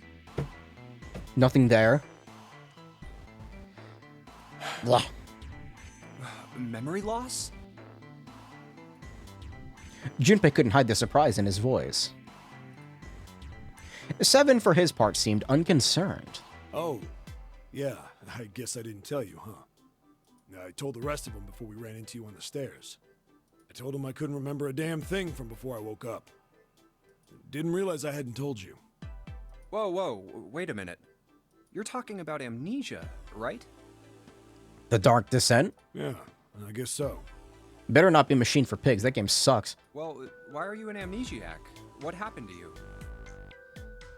I fucking hate when people ask questions like this. Like, I've got a headache. Oh, why? What do you mean, why? If I knew that, I wouldn't really be one, would I? What a dumb question. Oh, yeah, I guess that's true. Like, why would I know? Junpei paused for a moment and then stared at Seven. Are you telling the truth? Huh? Well, you look pretty calm for somebody who doesn't remember anything. If you've really got amnesia, shouldn't you be, like, upset or confused or something? Well, sure. I mean, I was pretty confused when I woke up down on D-Deck. But that was a while ago. I've had some time to get used to it. After a while, I figured it wasn't worth the trouble of worrying about it. After all, why worry about something I can't change? Well, people usually don't stay amnesiacs forever. I figure it'll work itself out eventually. But that's it? That's it. Alright, that's enough talking for now. Let's get back to work. Okay. Seven gave Junpei a look the younger man wasn't sure how to interpret and turned to walk away. How are you fine with something like that? Somehow, though, Junpei didn't find his reassurance very reassuring. Reassuring insurance company. Default on payment? Uh-oh. Guess I'll put this one down first. Might as well put the music I found on it. Ceramic plate on the bottom, and the glass plates on top. Wait a minute. What's wrong? I put them all on top of each other, but they look odd. It doesn't really look like a song. In all likelihood, we haven't found them all. We need to find more glass plates. Like, at least let me put them down first to get an idea of what's happening. God damn it. Would you even know if you were an amnesiac? Maybe I'm one? Maybe I'm one. I guess if you wake up and you have absolutely no idea where you are and zero recollection of your past, then you're just like, what's going on? Where am I? What was I doing? I don't remember. What's my name? I don't remember. The safe is locked. But, like, it would be more of a thing of confusion. Like, you wouldn't get used to it like he would, I don't think. I mean, maybe, I don't know. It's not like amnesia is really a common thing that happens. It's just, like, it's such a common trope in media, but it's not, like, it never... I'm looking this up now. Maybe I'm wrong. Maybe I'm talking bullshit. It is very rare, despite being a popular theme for movies and books, being a little forgetful is completely different to having amnesia. Yeah, like having full-scale memory loss is basically not a thing that happens without severe brain damage, I don't think, so... It's one of those dial locks. Oh, yay. It doesn't have a key. We just need to get the dials in the right place and it'll open. Did you find anything, Seven? Nope. How about you, Snake? I've also found nothing.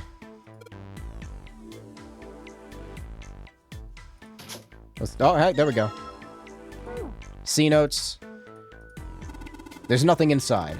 I can tell by the weight, and it makes no noise when shaken. There could be a paper taped to the inside. There's nothing inside. I won't be able to open it until we know the right numbers. Okay, I'm hoping that's the last plate.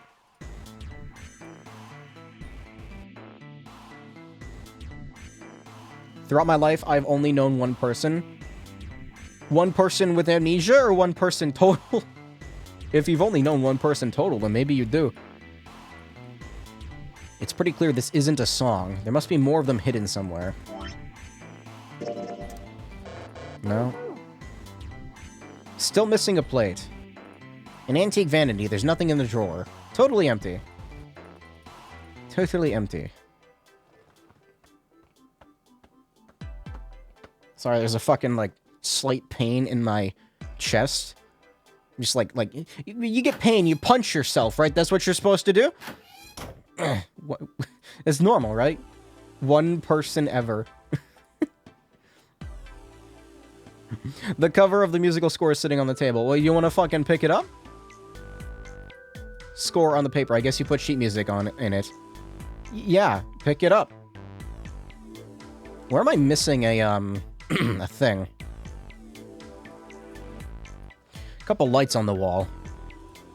You know, it's just the chest burster's trying to get out again, so I have to pound it back into submission is all.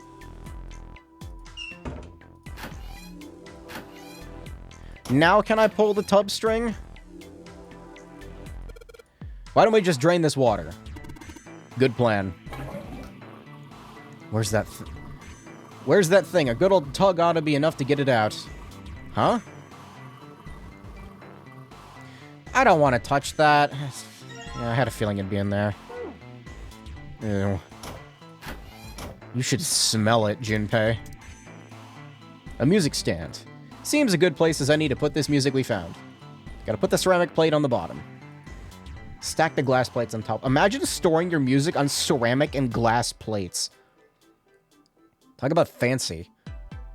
Wait, is that a thing? Maybe that's a thing that used to happen back in the day with the cavemans. They were like, no, I don't use those filthy peasant rock slates. I use glass. Thank you very much. Sweet. Now I can play the music. Would you be so kind as to play the piano? I'm unable to, you see. I'm sure I needn't tell you, but the keys on this piano are not what you might expect them to be. C won't be C, D won't be D, and so forth. You must listen carefully to determine which keys are just fuck off. Do you understand? Fucking piano. Fucking piano. Alright, let's give this a shot.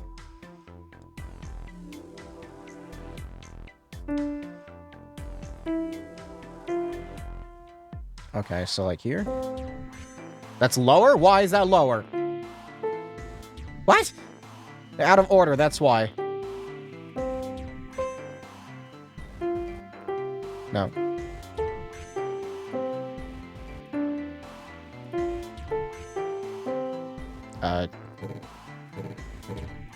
It is like Silent Hill.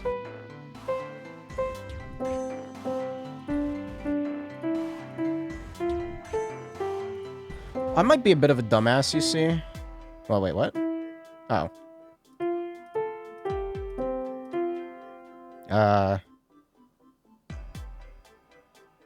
3. God damn it.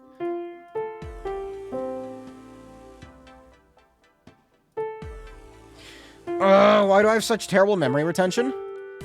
Maybe I do have amnesia?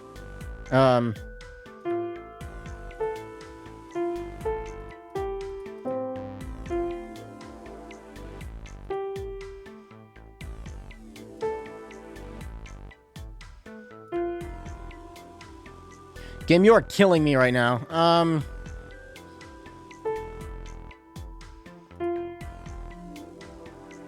Fuck, this is so stressful. I'm fine. Which one is it? It's that one.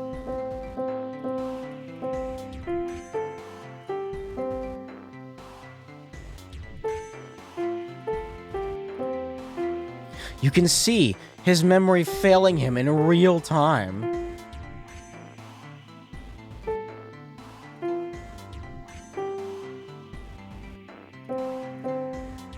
It's not that complicated. I'm just a dumbass. Yeah, this one, and this one. There.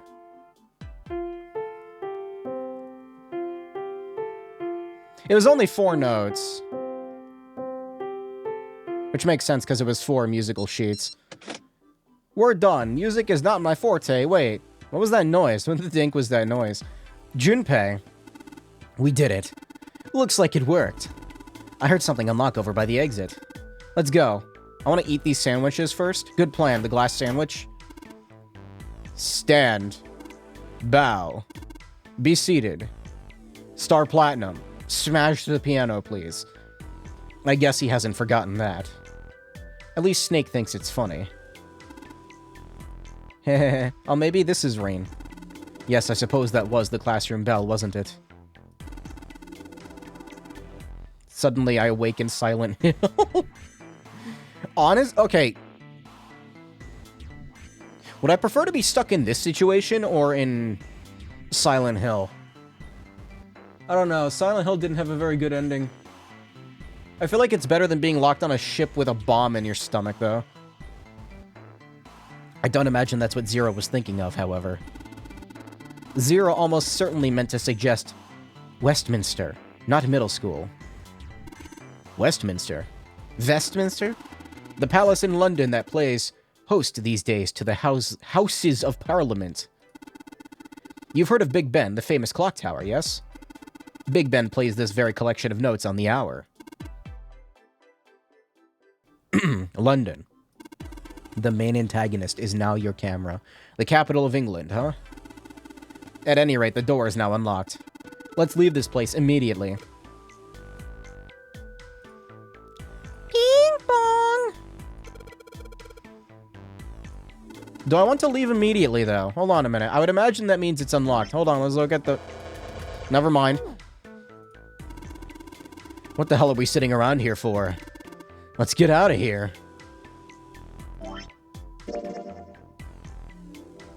I feel like I'm missing something.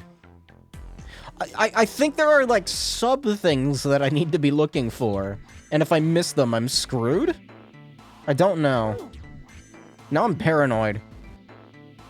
Whatever, just go. Let's go.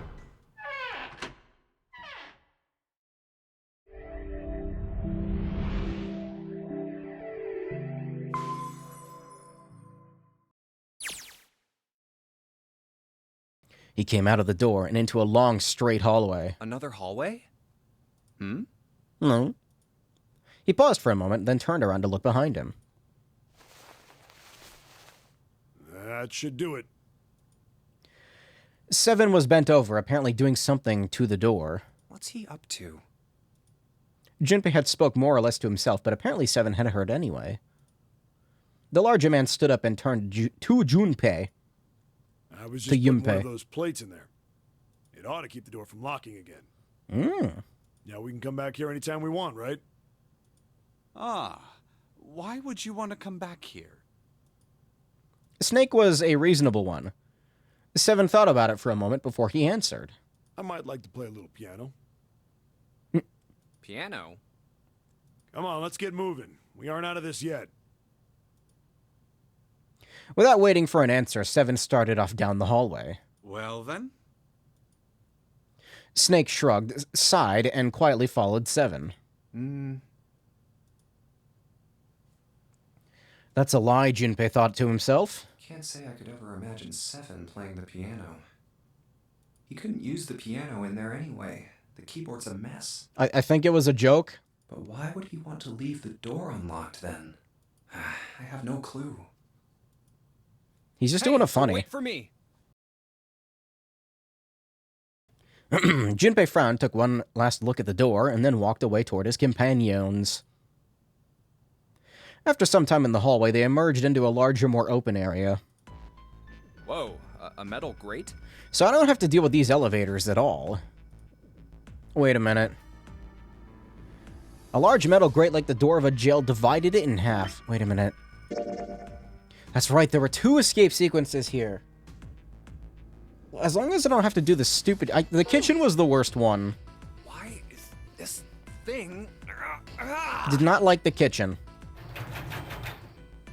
They shook it for a while, but as they had expected, it did not move. Figures. Are those elevators over there? No way to know if they're working or not from here. Oh, there's a door just to the left of this grate. Unfortunately, however, it was locked and refused to open. Sounds like it's locked. Yep. Junpei took a moment to examine the left side of the Stairs room. leading down. They're blocked by the grate, though. But this here seems accessible. So we can open it? Nah, I think it's locked too. Look. In the center of the door was a small keyhole. Next to the keyhole was a small symbol that had been carved into the metal. What's this mark? The female symbol. Is that Venus? I can't remember. I don't know my planetary. He wasn't quite sure what to make of it. Snake naturally was somewhat more sure. Ah, the Venus symbol, I imagine. Why did I know that one? Do you recall the similar symbols near the large central stairway? They reference many of the solar bodies. Oh, that's right. The sun, Saturn, The sus. and Earth. Fuck, my mouth is so dry. Hold on.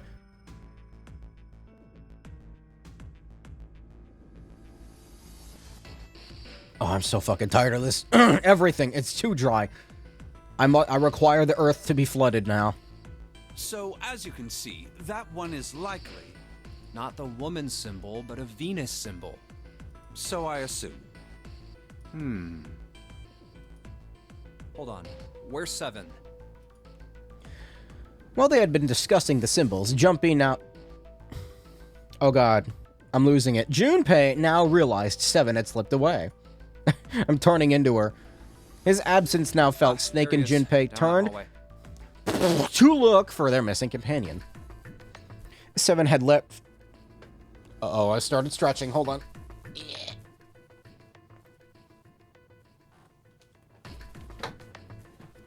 Oh, that's better. 7 had left them to head down the hallway extending to the right of the stairs. I'm not used to my headrest being back so far. The blanket I put on it usually adds like a good 2 inches of cushion, so... My head is like too far back now. I can't even use it. This way, Snake. Follow me. Junpei grabbed Snake to lead him in the right direction, and they both headed off after 7. Before long, the 3 of them stood in front of a door. I wonder if this door will... Oh, is this the casino that I was... Yeah, this is where... I never looked at this. It was a Not French bad. It opens. door. Why is it auto-advancing randomly now? Junpei tested the door and realized that unlike so many others they'd encountered, it was unlocked. Almost as though he was afraid it would suddenly lock itself, Junpei threw the door open.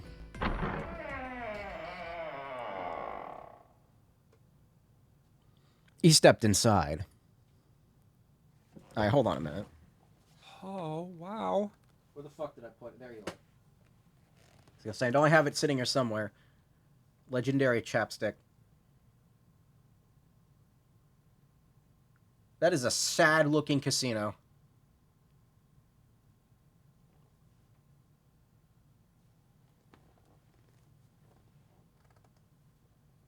Okay, I know I applied too much. I don't care. I need relief. Oh, it's so much better. My lips feel like fucking sandpaper. It took only a moment for Junpei to take in his new surroundings. Is this some kind of casino? Sure looks like one. Are you supposed to sit on these? That's terrible. Before Junpei could comment further, a noise from behind made him turn around. Uh-oh. Snake was shaking the door they'd just come through. Well, this is troubling. As 7 and Junpei watched, he threw up his hands in frustration and then kicked the door for good measure. It seems we are once again locked in. Oh, yay. What a surprise. Oh, we got Resident Evil puzzles. Look at this thing. What is this? There was no reason to panic, however. Even if that door was open, it's not like we had anywhere to go that way. So we must find another exit then. All right, guys, let's split up and search this room. Come on, no dawdling. Let's go. Quickly now. Spurred to action by 7's words, Junpei and Snake began to examine the room.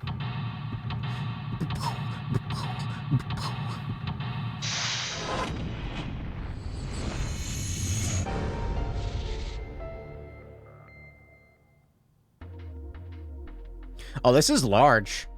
I think this is the biggest room, maybe? I don't know. In terms of, like, actual size. Alright, these are suspicious. What the fuck's going on here?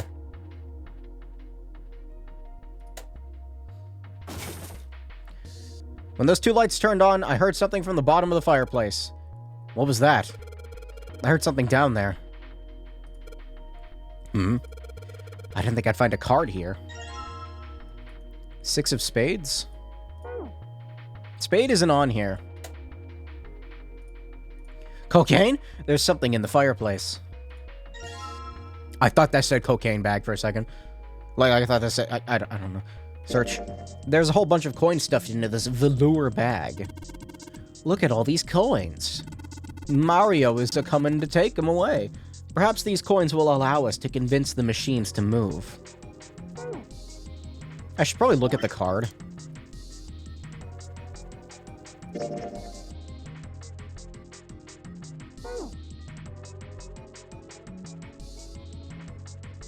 Yeah, this was less complex than I thought it would be.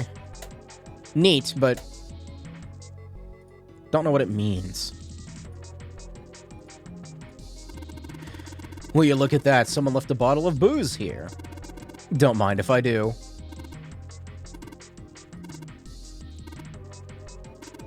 Oh, that hits the spot. Feels like my throat's burning. He really drank it. We don't even know how long it's been there. That only makes it better. Maybe. A playing card. 4 of spades. There's something on the counter. It's a card. A playing card. The 7 of spades. Okay. A whole lot of glasses on the shelf. Doesn't look like there's anything else back there, though. One more sip. I don't think so. I'm cutting you off, pal. He's gonna starve. 5 of spades. I was about to ask a really dumb question. Why is this table got cup holders? That's not what that is. 9.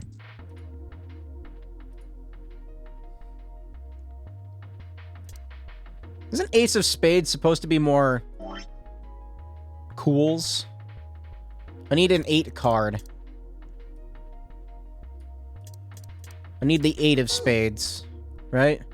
Wait, 8 counts as... It says 9. Looks like that covers hiding something. Maybe it opens up. Probably does. Ace counts as 1, right? Yeah, so...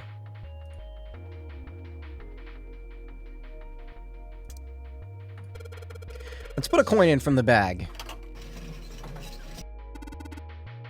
What happened? I heard an odd noise. To be honest, I don't know. I pressed some of the buttons and smacked the machine once or twice, but nothing happened. Oh. Looks like the coin got stuck. Oh dear. This machine won't be working anymore. Okay. What is that? Is that it bolted to the... table? Call this a table? Let's drop a coin in. Come on, you little bastards. I only need one of you.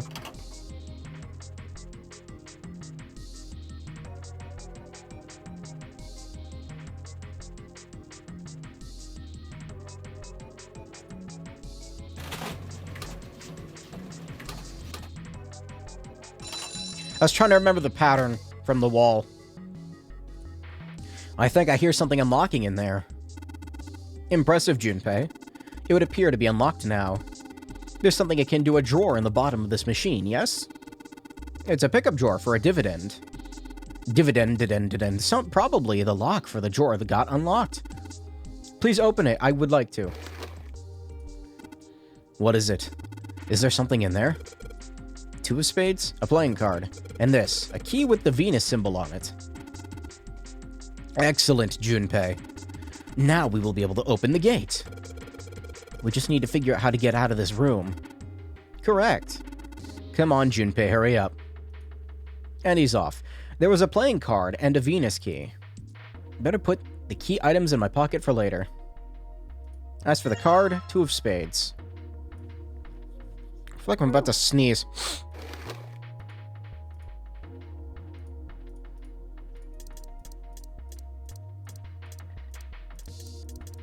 Oh, I actually can't play the machine anymore?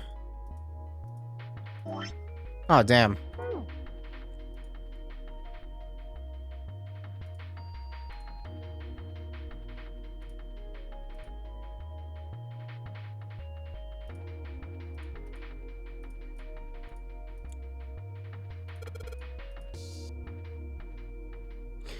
Can I put in more than one card? Is it a digital root thing? Because, like...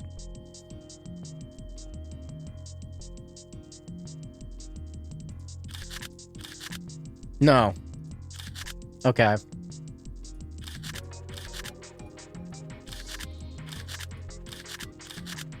Yeah, that's not right. I'm missing an card. I'm shocked and appalled that guessing at random has not yielded better results. I know what I need to... Shut up. Yeah. Shut up.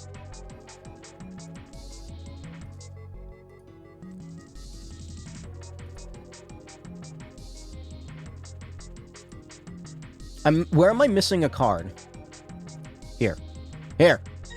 3 of spades. God damn it. Suddenly, Seven began to speak. Baccarat. You ever played Junpei? I have no idea what that is. Junpei shook his head. He barely even heard of the game. No, never. Alright then. How about I explain the rules to you a bit? See, Baccarat is kind of an unusual game. You've got the banker and the player. The whole point is that you guess which one's gonna win. And whether the banker or the player wins, it all depends on their hands. The way each hand works is different from other games too. See, you take the number from the ones place after you add up the value of all your cards. Whoever gets the number closest to 9 wins. If your number is smaller than your opponent's, you lose. And that's it. That's the explanation. Got it? Well, actually, there's a lot more to it. Strategy, details, that sort of stuff. But what I just told you sums up the core of the game pretty well. The single digit of the sum of all the cards you have. The strongest hand is a 9, and the weakest hand is a 0. You just ignore the number in the 10 spot. Do you get it? Yeah. He hadn't been asked for it, but Seven's explanation rushed though it had been, was helpful. Well, maybe half of it. Enough. I got a chance at winning the game if I played now. However, we have no way of knowing if the puzzle in the Baccarat table makes use of those rules, and if it does, in what manner. Then I guess we try everything. Feeling more confident, if only slightly, Junpei approached the Baccarat table. Back-a-rat. Yeah, there's my card. So, are we really supposed to play Baccarat? The card is there. It's a Baccarat table. What the hell else would we do? Ear itch. Stop worrying about it. It's real simple. What's the opponent's hand? There's an 8 in that glass case. Then that's your opponent's number. If that's the case, what 3 cards do we need to get that number? 3 cards? There are a couple of indentations with white lines around them, right? Those mean we gotta put down 3 cards. So, place 3 cards here and defeat the opponent's 8. That's what I've gotta do, I guess. I think so. Something tells me those aren't the only rules. Let's give it a shot. Better make sure I've got the rules straight. 3 empty indentations. I just gotta pick a card and play it. My jaw is starting to get tired? That's weird. That hasn't happened in a while. It's like the muscles where the jaw connects to the skull. It's like I gotta stretch them. Let's give this a try.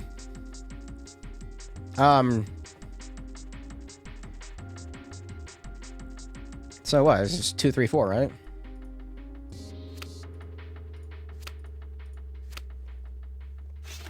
Yeah, that equals 9. Alright, if I just put down these 3 cards. Open for me. Great. You did it, Junpei. You think it's telling us to take an 8 card? Come on, let's grab it. Gimme, gimme. Mine now.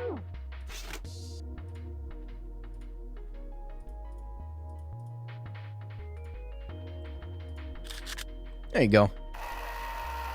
Ooh. It opened up. It seems we have another device to contend with, yes? There are 3 slots in this one. 3 slots for 3 cards, and there's a 9 right below them. That probably means we gotta make a 9 with 3 cards we put in the slots, right? Just like what we did with over at the Baccarat table. Let's give it a shot. I only have 3 cards, so... This is wrong? No? Digital route? I don't know. I only had 3 left. I put the cards in, what we had left, into the slots, fixing everything. Everything's broken. My hair, broken. My posture, broken. My sanity, unfortunately not broken. What happens now? I did hear something from the exit. Excellent work, Junpei. Wonderful. It seems the exit is unlocked. Let's go. Excuse me. Okie dokie. We leave now. Let's go. See, that was much better than the fucking kitchen. Fuck the kitchen. Kitchen sucks.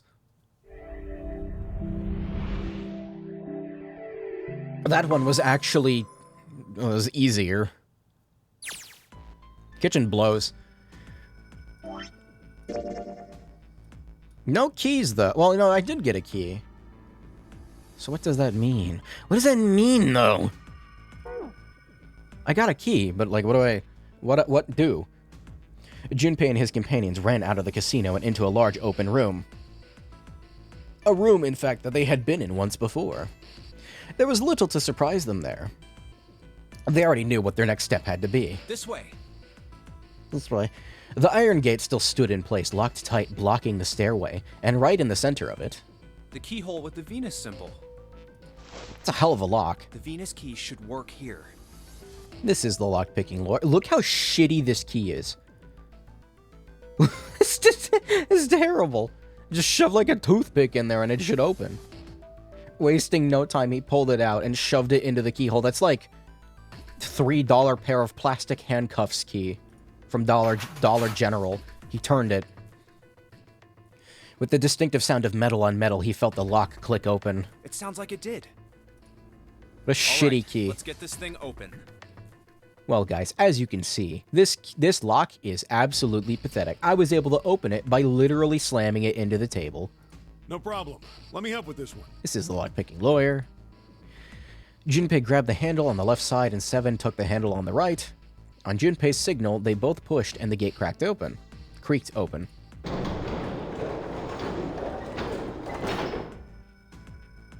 It sounds as though you have opened it. We should be able to reach C deck now, I imagine. Now, it'd be real funny if they reclosed it. Snake, are you gonna be alright? I mean, the stairs. Please, do not do yourself the embarrassment of underestimating me. I would be unlikely to trip even if I were running backwards. Good to hear. Let's move. Oh my god, I keep hiccuping. Fuck. At Seven's words, they leapt onto the stairs and jogged quickly down them. It is not a good combination, like constant hiccups and not being able to breathe through my fucking nose. I kind of hate it a lot. Twitch, are you okay with the bitrate? I haven't dropped any frames, so it's fine. In no time at all, they found themselves on C deck. Everything looks okay here. We should check the next deck down, just in case. When he reached the water, he called back up to Snake and Seven. Just what I thought. D-deck is completely underwater. Just like the bottom of the central staircase. The surface of the water below them was flat, like a mirror. I'm just glad the water level hasn't changed much. Back to the C deck. Stretch. Now, I think after how about this, we check out what's here? I'm gonna leave off, like, after this little sequence. It might be kind of long, though. We'll see. If it gets, like, insanely late, I'll cut it off. There are 2 elevators over there, which means it's probably the same upstairs. There's a card reader between them. And another weird mark. I forget what this one is. Hey, check it out. It's the symbol for Lotus. What? See? It's got the woman symbol, and then it's got the devil horns, right? Yeah, I see it. No two ways about it. Yeah, he would laugh at that. That was a pretty good one, kid. I like him.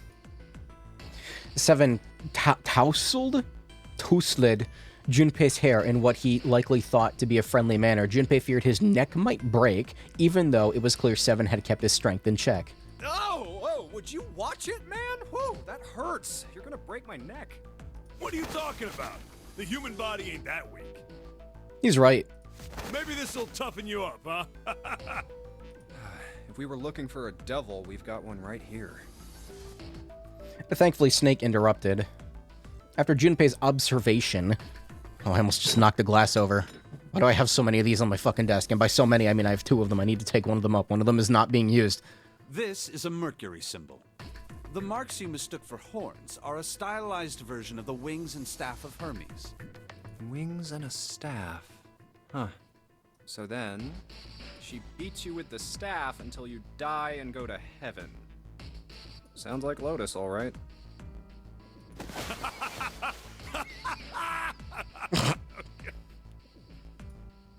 Was laughing at his amusement.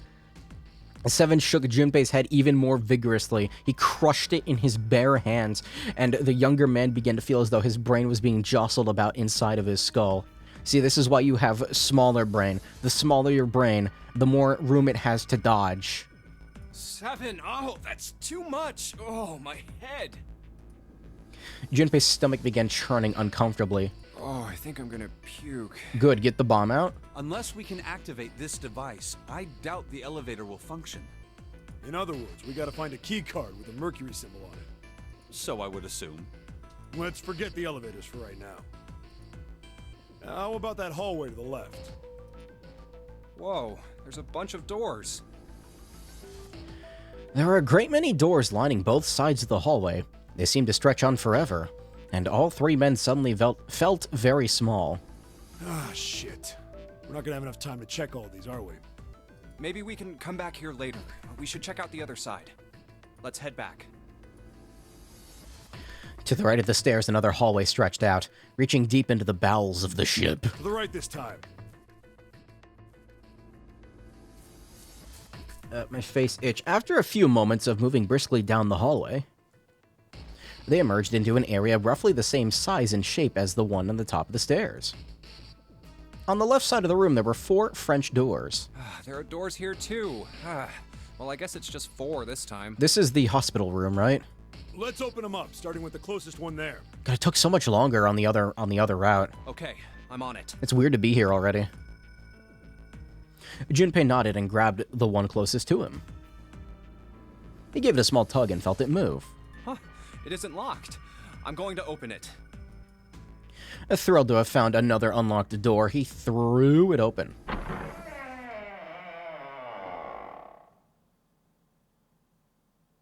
Junpei didn't know what to make of what he saw. What? No?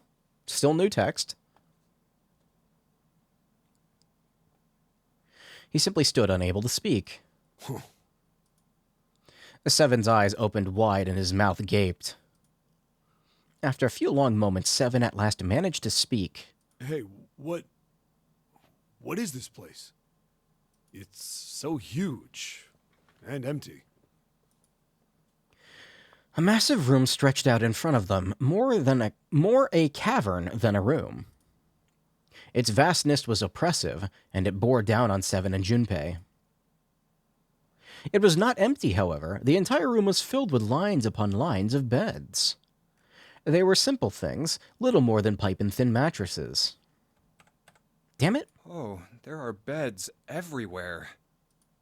Is this a hospital? I can probably go to novel for this. I've already seen the flavor text. The harsh scent in the air is reminiscent of antiseptic solution. I think so. There are shelves in the center of the room with medicine and surgical tools. I've been on novel the whole time. I'm at go to adventure screen. I've been on novel. Hey, look there. The 4 doors at the end. The left door says 3. The second door is blank, but the third has a 7.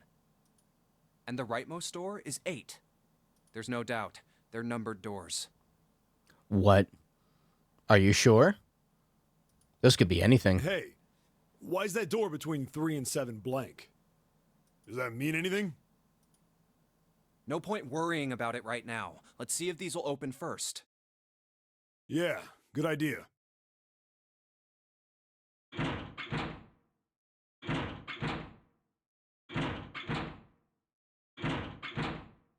Yep, locked. Just like I thought. Naturally. After all, there are rules to the nonary game, and to allow these doors to open easily would violate those rules. See, this is going to be interesting because... Large hospital room. Okay, because 7 goes miss... 7. Snake goes missing in this one, right? This is where he goes missing. So he's not missing this time. Unless we can authenticate ourselves with the red, the numbered doors will... Whoa, whoa, check this out. Look at the red. There's nothing on it. Huh? Don't you remember the red back at the main staircase? I still have no idea what they were talking about when they said a piece was missing. I don't see it. If there wasn't anyone in it, it said vacant on the little screen, remember? Oh, whoops. I'm clicking on random people in chat now. Don't do that. Oh, yeah. Accidentally ban. You're right. But this one... There's nothing. Right? You think it's broken? Only one way to find out. Yeah, I don't think I need to see the flavor text for this. I've basically already seen it. God, he's so pale. No, nothing. How about the red on door 7? And door 3? I didn't think all of them would be malfunctioning. What does it mean? What does it mean? They've got to be broken. Man, that bastard. I didn't think Zero was the kind of guy who'd screw around with something like this. Whoa, whoa. Zero's been prepared for everything so far, and you're saying he's gonna make a mistake now? Well, that's the only thing I can think of. This thing ain't working at all. We never did have an explanation as to how they got repaired. It seems as if some of the internal hardware has been removed. Internal hardware? That is what I said. Take a look at the underside of this red, if you please. The bottom? Huh, there's a thin slot here. I think it's a slot for something. Probably electronic. The other 2 reds are the same. Something's been removed from all 3 of them. This slot is a slot. I get it. So the reds aren't working because somebody pulled out their guts. So I assume. But why? And who? I mean, it really doesn't make sense. I have no idea. Why on earth would I know something like that? Oh, what now? June! Ace, Santa, Clover, and Lotus! Guess everyone's here. What are you guys doing? Why are you... That's my line? Perhaps we should exchange information.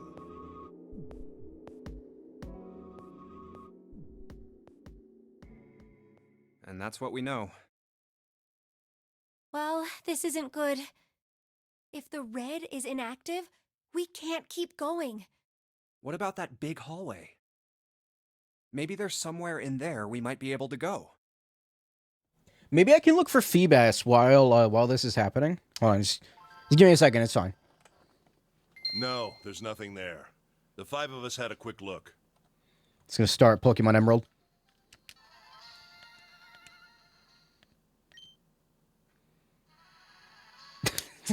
No, it was a joke. Oh shit, it was a joke. I swear. Back. There are plenty more hospital rooms, but nothing else. You mean all those doors are for hospital rooms? Yes. There are a number of individual rooms in addition to this large one. Okay, I'm just making sure that I can't skip this. This all seems the same. There was a door at the end of the hallway, but it was locked. It had one of those solar system mark things on it. It was the Jupiter symbol. Jupiter. I wonder what it means. While we're asking what things mean, what's the deal with this room? I mean, I thought this was a cruise ship, but I can't imagine a cruise ship would have a hospital like this. Well, I figure it's probably a hospital ship. Chances are it's the Gigantic. The Gigantic? What is this gigantic? The Gigantic. She was a sister ship to the Titanic, built in the early 20th century. Actually, the Titanic had two sister ships, and they looked exactly the same. The Gigantic was said to be one of them. They intended to make her a passenger liner like the Titanic, but World War I began soon after the ship launched. Wait. British Navy took her over and made her a hospital ship. Hold on a minute. Can I find this? Where is this?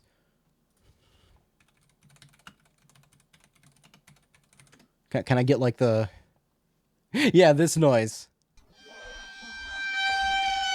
the fucking like kitchen nightmares, whatever you call that dramatic sound. Water phone? Apparently it's called a water phone. At some point during the war, the Gigantic was damaged by a German mine in the Aegean Sea. She ran aground afterwards, so she didn't end up sunk. What happened to her after that? One theory going around is that a man named Lord Gordain bought her. Seemed like he'd been one of the few to survive the Titanic sinking. I find it funny how I can just mash this and it keeps going. That trauma turned him into some kind of obsessive collector of all things related to the Titanic. Soon enough, the guy wanted the Titanic itself. Which was impossible, of course. It's stuck at the bottom of the Atlantic Ocean. But the Gigantic wasn't. And seeing as she was identical... So you're saying this Lord Gordain bought this ship? Yeah, at least I think I am. That's impossible. No way we're in some boat that's almost 100 years old. Pipe down, just pay attention. What, that's it? Well, have you got any proof? Nah. Proof? Proof that this ship is really the Gigantic. Well, this ship's got stuff that's like the Titanic and a hospital ship. So, I just figured. Oh, for goodness. Don't tell me that's your only reason. No, I've got more. Like? Well, I mean... I don't know.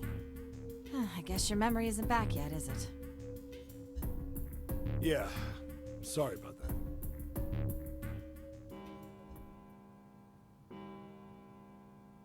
I don't know when it starts going back to the dialogue I've already seen. It sounds like the clock in the main stairway. 10, 11, 12. Huh, 12. It's midnight. Then we've still got 6 hours left, right? Let's get going. We gotta find the missing parts for the Reds. I guess it is What do you mean different. find? Because he hasn't gone How on missing earth yet. do you propose we do that? We've looked everywhere in this room. But we haven't found anything. Right. That only leaves one place to look. One? Well, not just one. Huh? Wait. Don't tell me you mean we need to search all of the other rooms. Well, you already checked some of them out before you came here, right? We each checked a single room, so 5 rooms in total. All right then. That's 5 rooms we don't have to search. We just have to split up the rest between the 8 of us.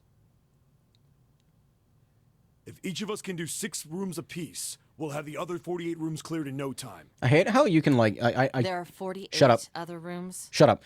talking. I hate how like when the game is like super silent like this, you can like hear my noises, my body noises. Like I go, that's exaggeration, but like you can hear me like swallowing and breathing sometimes. It's very quiet though. Maybe?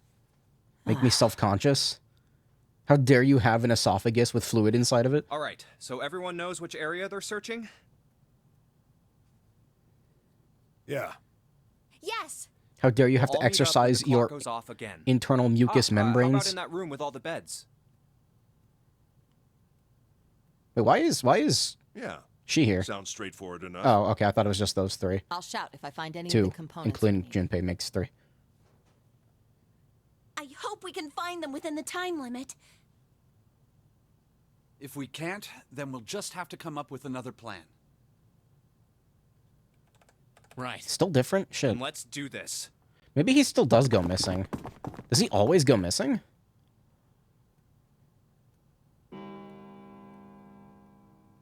It's a 1. Yeah. He always goes missing. Never mind.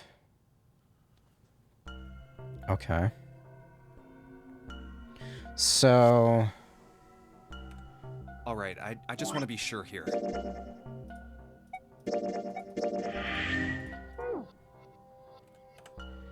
Okay, yeah, so it just took a while. It was mostly the same, though. Yeah, he's still gone. So he has to... Okay, every route he goes missing, then.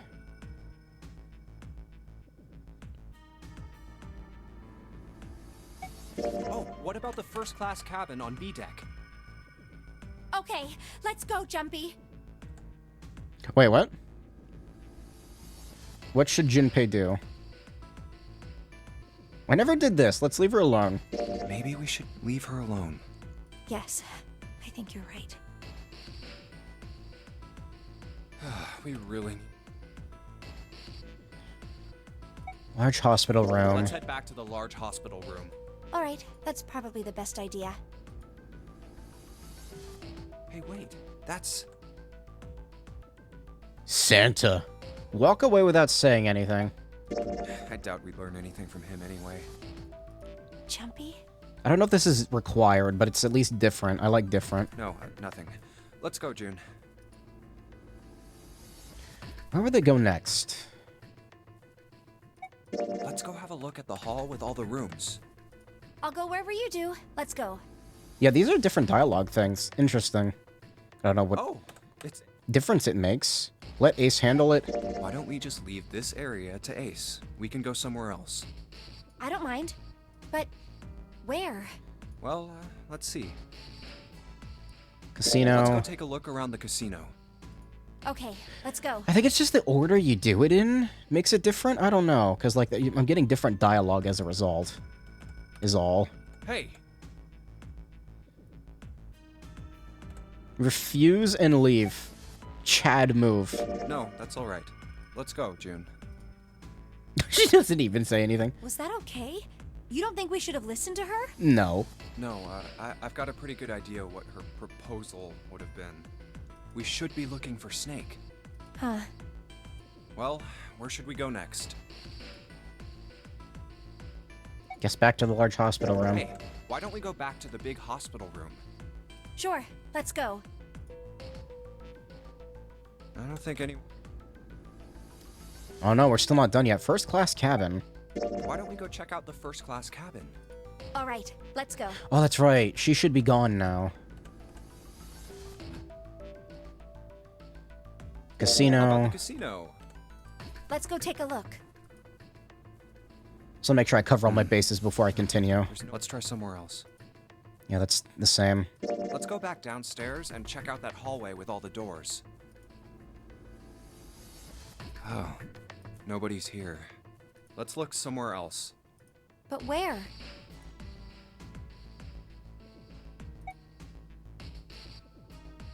Let's go check out the...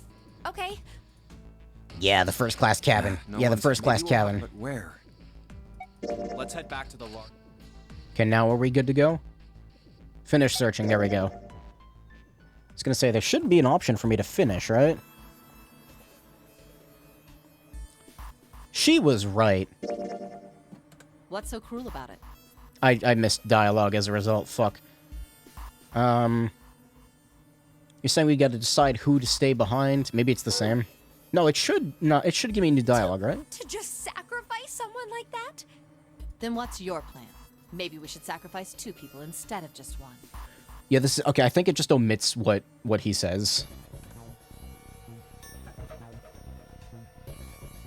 I'm assuming.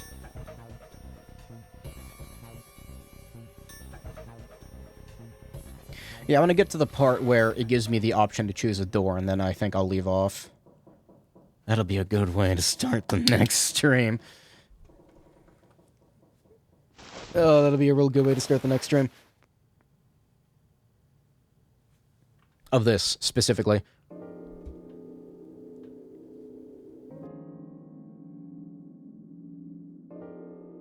Okay, so, door 7 has been picked.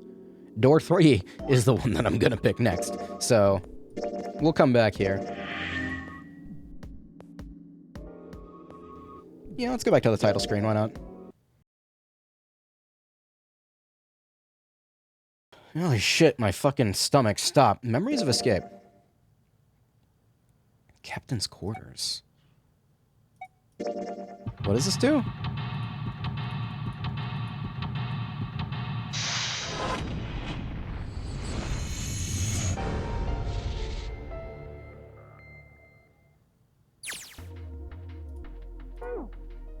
No? Yeah. Okay. So I guess these show which ones you've done and which ones you haven't, so... all of these are done. Those 2 are done. I'm missing a lot of them. Preview? Unfortunately, that's the wrong answer. Actually, I'm Santa. Actually... Anyway, that was fun. Thanks for stopping by to the stream. That was a doozy. Again, I'll reiterate again. I'm probably not going to stream for the next day or 2, just because I got holiday shit to go do. I'm taking the Game Boy Advance. You're coming with me. I'm going to find a fucking shiny Feebas, and if I find it, I will trade it all the goddamn way up to my Black and White 2 save. I can do that, I think, right? Yeah, I trade it from Emerald to Platinum, Platinum to Black and White 2. Yeah, I can do that, can I? And if not, then from Platinum to Black and White, and then from Black and White to Black and White 2. It'll probably be easier to do it like that, yeah? Yeah.